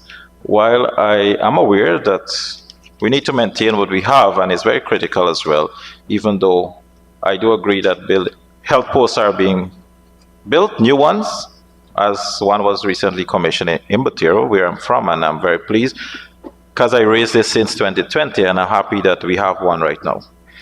So could you say which outlying buildings are catered for under this line item, not within the Mabruma central area, but outlying regions, the riverine communities? Thank you. Minister. Thank you, honorable member. Since we are on it, I will lay to you all of which we are doing. So repairs to the Port Kaituma District Hospital, repairs to Environmental Health Quarters, repairs to St. Mary's Health Hut, repairs to Lower Kaituma Health Post, repairs to Paiwakuro Health Post, repairs to St. John's Health Center, repairs to Waramuri Health Center, repairs to Karaburi Health Hut, repairs to Kokrit Health Hut, and repairs to Kachikamo Health Hut. Thank you, Minister. Honorable Member Cox. Thank you, Mr. Chair. Mr. Chair, I want to go back to questions asked earlier. So this is a follow-up to one of the questions asked earlier with regards to the Barometer Cottage Hospital and the functioning of the mortuary there. What systems are being put in place present to operationalize the morgue there? Minister. The Central Ministry of Health is overseeing that particular mortuary and that project, but it is slated for 2025. Thank you, Minister. Thank you, sir. Honorable Member Dr. Cummings. Yes, through the chair. I'm just following up on one of the questions that the Honorable Member Cox asked concerning training, because the Minister of Finance and the Minister of Health would have alluded to having persons there, capable persons to do ultrasounds and so. So we're talking about telemedicine here if you don't have the skills. So, which, like for instance, confirms pregnancy on a mother. So, through the chair, do you have adequate staff, skilled staff to do ultrasound at this point of time, or the telemedicine hasn't kicked in as yet? Honorable Minister.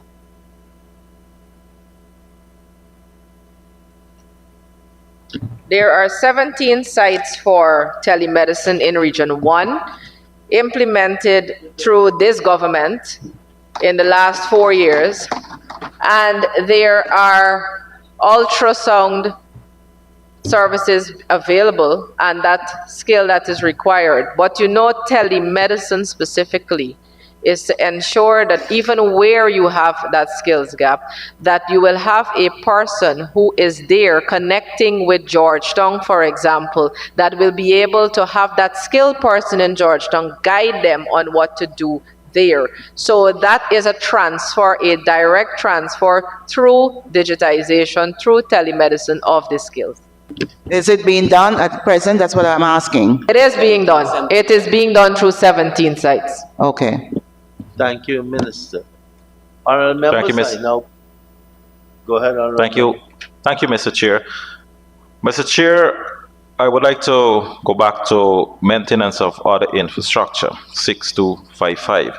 Is there any provision under this line item for the well at the Marlborough Regional Hospital, which was originally budgeted for just about $250,000, I think, and we are far beyond $7 million, and the target for the number of water that they should be supplying to the hospital is very minimal. What provisions are in place for that project? Thank you. No, the well will be done by GWI, not through the regional system. But of course, our monitoring mechanism through the regional system.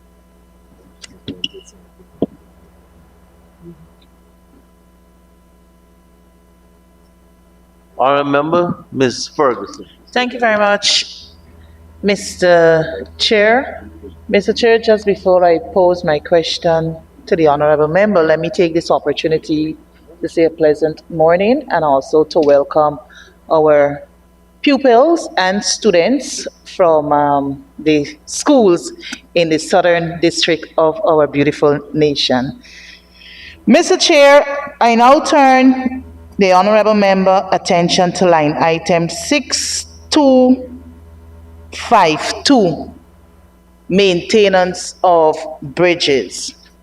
I note, Madam Minister, that we have a $3 million increase from 2004 to 2025.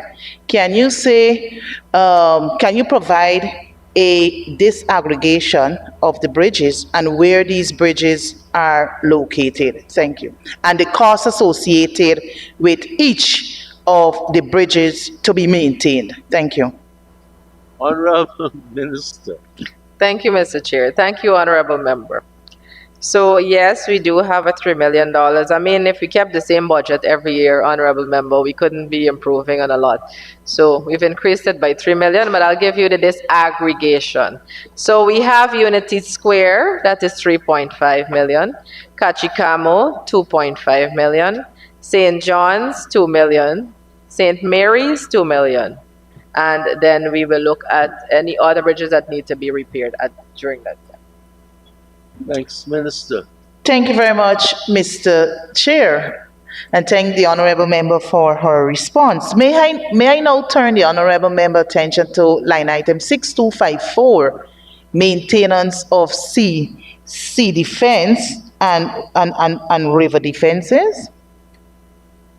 My first question is the health services we're looking at for the region. So I just want to figure out I'm trying to figure out in my mind whether health, the health component in the region is responsible for maintenance of sea and river defenses. And if so, where are these sea and river defenses? This is not public works. This is ministry. This is health services in the region. Honourable Minister. Thank you very much, Mr. Chair. I think the honourable member, I'm not sure, perhaps in her time as a minister, she didn't have this line item being placed at all. But we do, and it's because of the fact that we do have to have drainage and irrigation and revetment around the health centers and so on. And you know that is a different geography from what we have out here in the coastland. So we have Sacred Heart, That is going to be 1 million. Union Square, 1 million. St. Anselm, 1 million. Barima Blackwater, Kachikamo, St. John's, Lower Kaituma, St. Mary's, and St. Dominic's. Thank you very much, Minister. Honorable Member, Ms. Lawrence. Thank you, Mr. Chair. Mr. Chair, would the Honorable Minister go with me to line item 6221, drugs, 6221, drugs and medical supplies. And my question is, what mechanism is now in place to ensure that the expired drugs and medical supplies in the various sub-regional health facilities are disposed of in a timely manner? Honorable Minister. So, more than an allocation on the 6221, that is more of a policy and measures being put in place. And they do have a weekly monitoring system in place to ensure that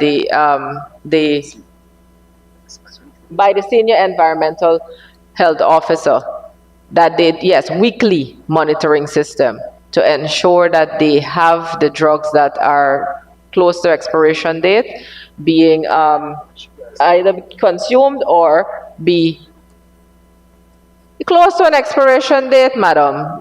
We know that in your government you throw out a lot of expired drugs, but I'm trying to explain to you. I am trying to explain Minister, to you. You've been going really, really well speaking to the chair. Yes. I'm trying to explain, Mr. Speaker, that if you And have you're doing a drugs great that are job at close it. to expiration, say you have a month of expiration, and then they're doing a weekly monitoring, and they Exactly. see that the expiration is that a month away, but that it can be consumed within the time before the expiration. Obviously, we will not waste the drugs. But if they are continuing to do that to ensure that we are not utilizing expired drugs, that they are disposed of, and that they are restocked within a timely manner.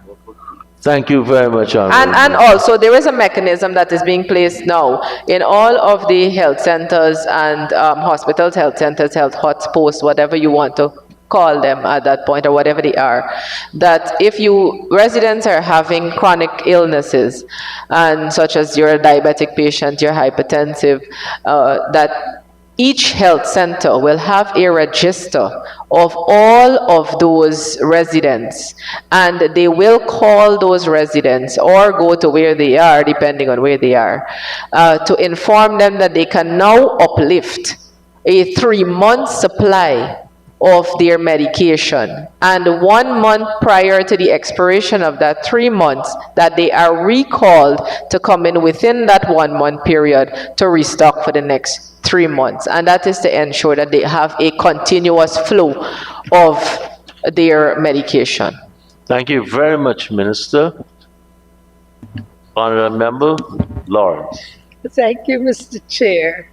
Mr. Chair, could the Honorable Minister tell the House how many environmental officers are employed by the region under this head?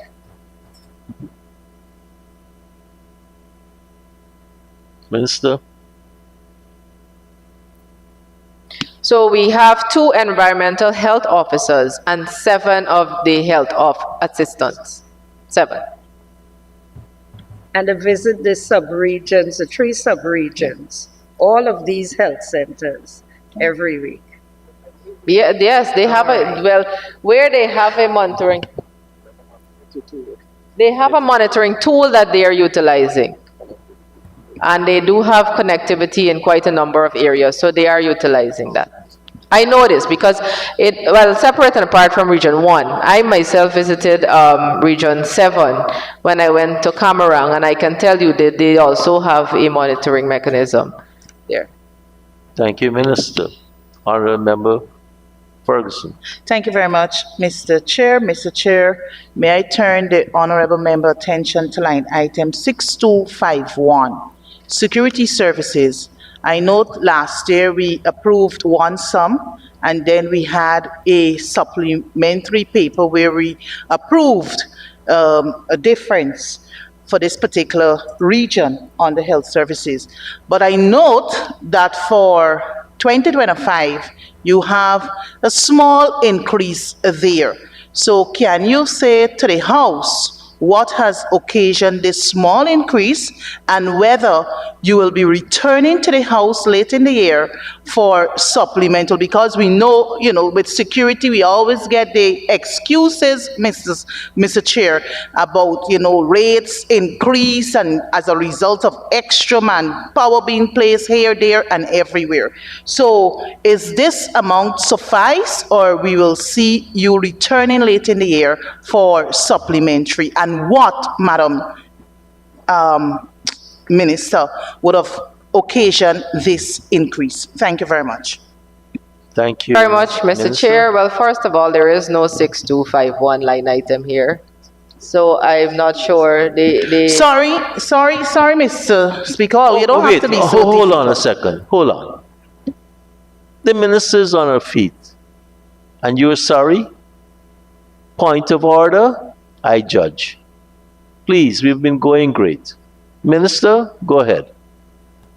Thank you, please, sir. So there is no line item of 6251, so I'd like the honorable member to point me to the line item that she is speaking of.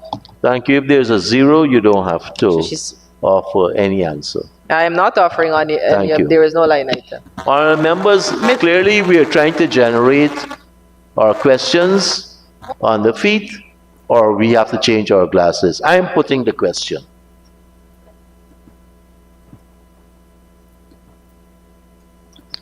Honourable, I put a question that the sum stated for program 714 current stands part of the estimates.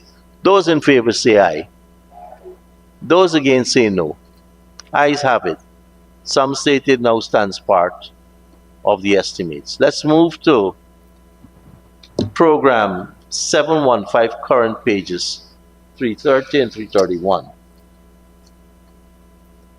And if I have any such actions again as the Honorable Member Ferguson, I will start putting. Please, let's respect persons who are given the floor. Let's respect persons who are given the floor. And I propose a question that the sum stated for 715 current stands part of the estimates. Honorable Member, Mr. Cox. Thank you very much, Mr. Chair. Mr. Chair, we are aware that the present government stresses a lot on agricultural development and trying to make agriculture what it probably should be. In the region, Honorable Minister, do you agree that this budgetary allocation is adequate given the large amount of activities, let's say, surrounding agriculture that would like to be implemented across the region? Is it adequate? And second question, it says a number of training sessions delivered to farmers. In 2024 was 55, and now we're setting a target of 80. Given the geographical layout of the region as well, it's very expensive to reach them or for them to reach Central for these training.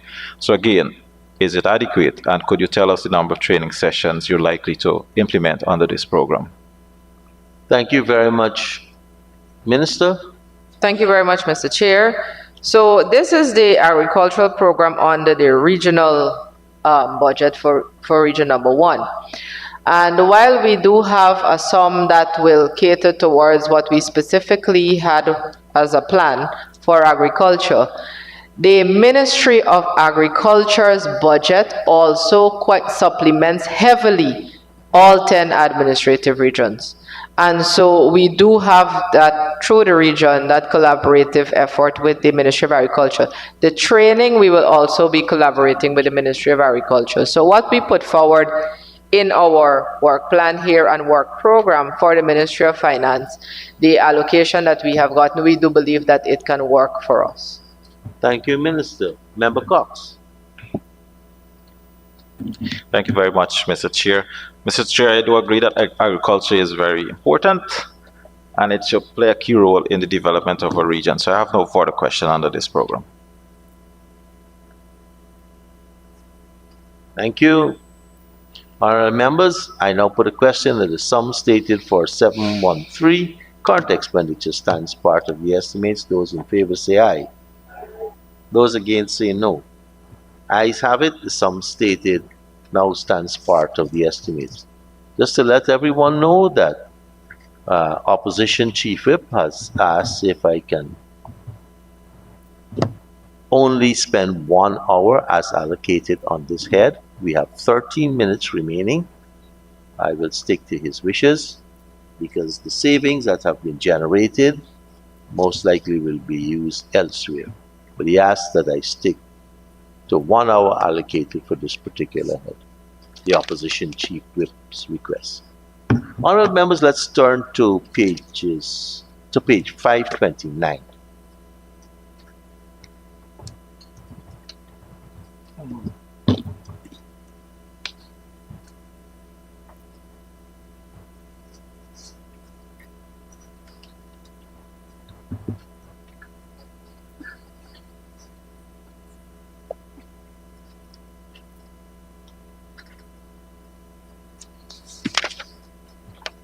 And I propose a question that the sum stated for program 711, capital expenditure, stands part of the estimates. The Honourable Member, Mr. Cox. No question, sir.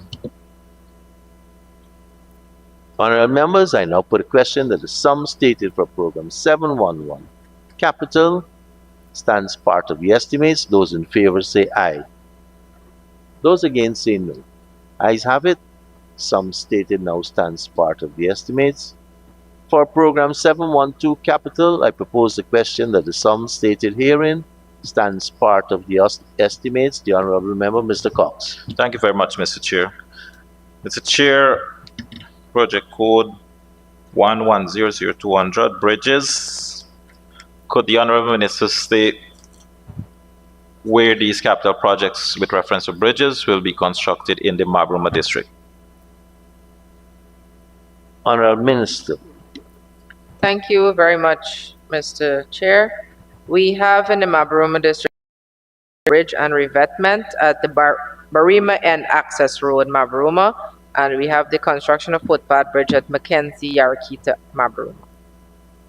Thank you, Minister. Thank you very much, Member Cox. Mr. Chair. Roads 1400400. So now that you are constructing the bridges, the Barima End Road, is similar projects being undertaken for the construction or the rehabilitation rather of this road? It is a key link between Marijuana and Central Mabruma. So is there any project being undertaken there for the rehabilitation of that stretch of road there? Thank you. Minister. I'm advised in, Mr. Chair, that in 2024, the contract for that road was executed. Thank you, Minister. It's ongoing, but the contract was signed for the road in 2024. Thank you, Mr. Chair. So a follow-up, just to rephrase the question, is there any additional provision or is it adequate and it is likely to be completed soon? Minister. There is no provision in 2025 for that. Member Cox. Thank you very much, Mr. Chair. Power supply 2601400, provision for electricity distribution networks. I am aware also that communities have been linked to this main grid in Mabruma. Under this line item, which additional communities are we targeting in the Matakai district and the Moruca district as well? Minister. Okay. So what I have here is for the Moruca district. So what we have is extension of Kumaka electrical grid. That is to the Rincon. Extension of the Kumaka to Mora. Establishment of electrical grid at Quibano. And we have the establishment of electrical distribution network in Karakaburi. extension of Kumaki electrical grid to Horodaya. Thank you, Minister. Member Cox. Thank you, Mr. Chair. Could the Honorable Minister provide a breakdown with reference to those in Moruca? Thank you. Minister. So that's going to be for the retention payment we have for 3 of them, which is for the electrical grid to Rincon, Mora, and Quibano. So for the first, you have 2.8 million, second 3.3 million and 30,000, 3 million and 154,000. For the new ones, we have the upgrading of switchgear and synchronization of the generator sets at Moruca, that's 15 million. The establishment of the electrical distribution network in Karaburi, at 60 million. Extension of the Kumaki electrical grid to Horodaya, 22 million. Thank you, Minister. Member Cox. Thank you, Mr. Chair. So with regards to Matakai, no provision is given under this line item. That was the second part of my question, or the first part rather. That is run by that is already in operation through the Office of the Prime Minister. Member Cox. No further questions, sir. All right, members, I now put a question that the sum stated for 712 capital now stands part of the estimates. Those in favor say aye. Those against say no. The ayes have it. The sum stated now stands part of the estimates. Honorable members, I propose the question that the sum stated for program 713 capital expenditure stands part of the estimates. The honorable member, Mr. Cox. Thank you, sir. Sir, could you advise how many minutes remaining? Yes, 7. 7. Thank you, sir. 1202600 buildings. Is there any provision under this line item for the secondary schools that are presently under construction, or those are undertaken by Central Ministry? And this is with reference to the Hosororo Secondary School that is under construction, and the one in Moruca, Quibana Secondary School. Thank you. Minister. Thank you very much, please, Mr. Chair. Those are being done through the Central Ministry of Education, not through the region. Thank you. Cox. Thank you, Mr. Chair. So could the Honorable Minister provide a breakdown of this allocated sum with regards to the buildings that will be constructed? Thank you. Minister. Well, what we have as two rollover projects is the construction of the Sen Center and the extension of the Wallaba Primary School at Moruca. For the new ones, we have rehabilitation of St. Anthony's Primary School. We have the reconstruction of the Paiwakuru Primary School, the extension of the Education Department at Mabaruma. Major rehabilitation of Mabaruma Primary, renovation of Yarakita Primary, reconstruction of Kariako Primary, and the extension of Arakaka Primary, construction of sanitary blocks to various schools in Region 1, Kariako, number 1, Kariako, construction of security huts to various schools in Yarakita Primary, Yarakita Nursery, Whitewater Nursery, and Kamwata Primary. Thanks, Minister. Thank you very much, Mr. Chair. With regards to the rehabilitation of the Mabruma Primary, so just specific to the Mabruma Primary, could you provide additional details in terms of specification for the rehabilitation and probably the total cost to be expended under this line item? Thank you. Thank you. Minister.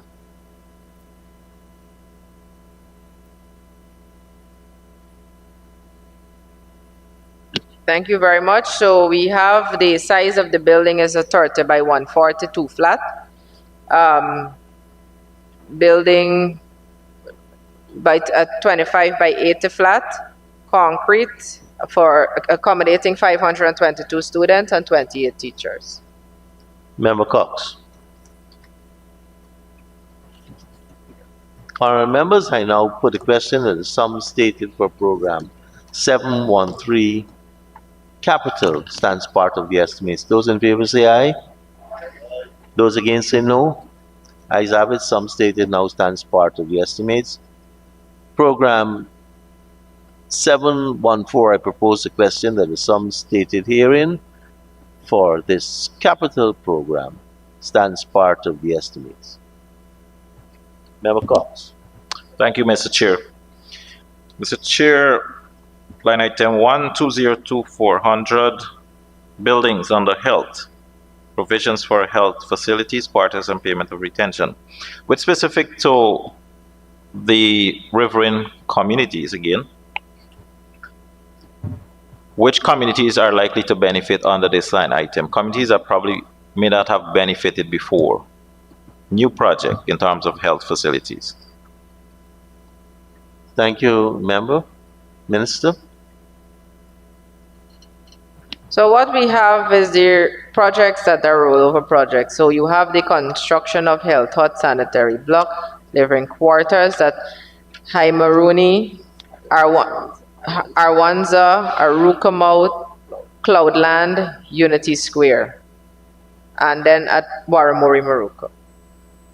Thank you, Minister. Before I take Mr. Cox's next question, Opposition Chief Whip says you can go for 10 minutes beyond 12:36. So you have right now 12 minutes remaining. Thank you, gracious Whip.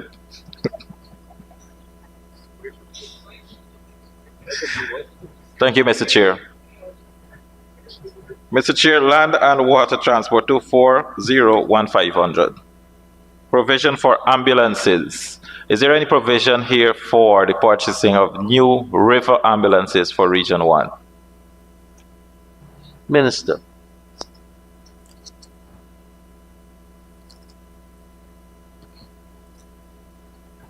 Thank you very much, Mr. Chair. We already have 4 river ambulances, so we won't be purchasing river ambulances in this allocation. Thank you, Mr. Chair. Follow-up question, Honorable Minister. Are the 4 ambulances would you say they are working adequately? Yes, they are.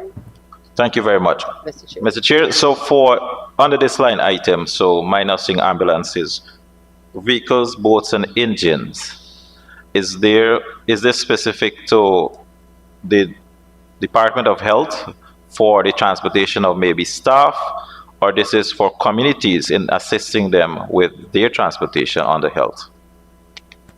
Thank you. Thank you very much, Mr. Chair. So what we have is 2 40 horsepower boat and engine, and they will be servicing the communities of Sacred Heart, St. Mary's, Lower Kaituma, Paikuru, Barimo, Blackwater, Savannah, Red Hill, 5-Star, Falstop. And that is to ensure that every riverine community has a mode of transportation for emergency, for riverbed, house-to-house vaccination, for shut-ins and things like that. So you also have 4x4 ambulance, the ambulance for the Mabaruma Regional Hospital under this line item. And that will cater for emergency patients from land communities of Mabaruma sub-region. The Whitewater ambulance will cater for the entire Whitewater and also 2 border points, Gaja and Bamboo Landing. Then you have a canter truck for the Mabaruma Regional Hospital. This will be used to transport the drugs from the wharf to the main regional bond, and then from the bond to the last mile distribution. Thank you, Minister. Thank you, Mr. Chair. So just for confirmation, Honorable Minister, you're saying there is a new provision for a new ambulance for the Mabaruma district? A 4x4 ambulance. Thank you very much, Mr. Chair.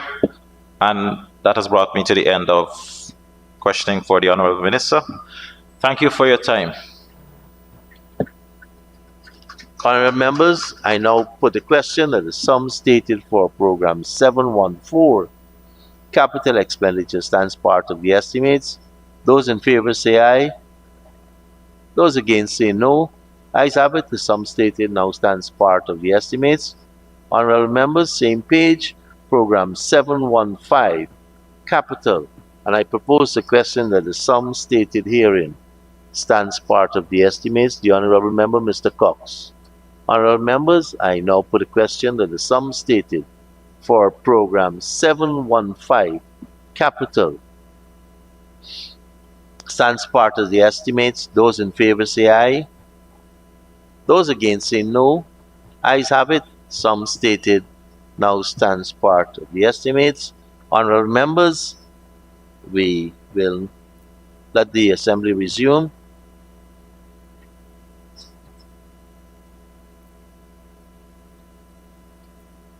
Let's take the suspension for lunch and see if we could get back here by 1:30.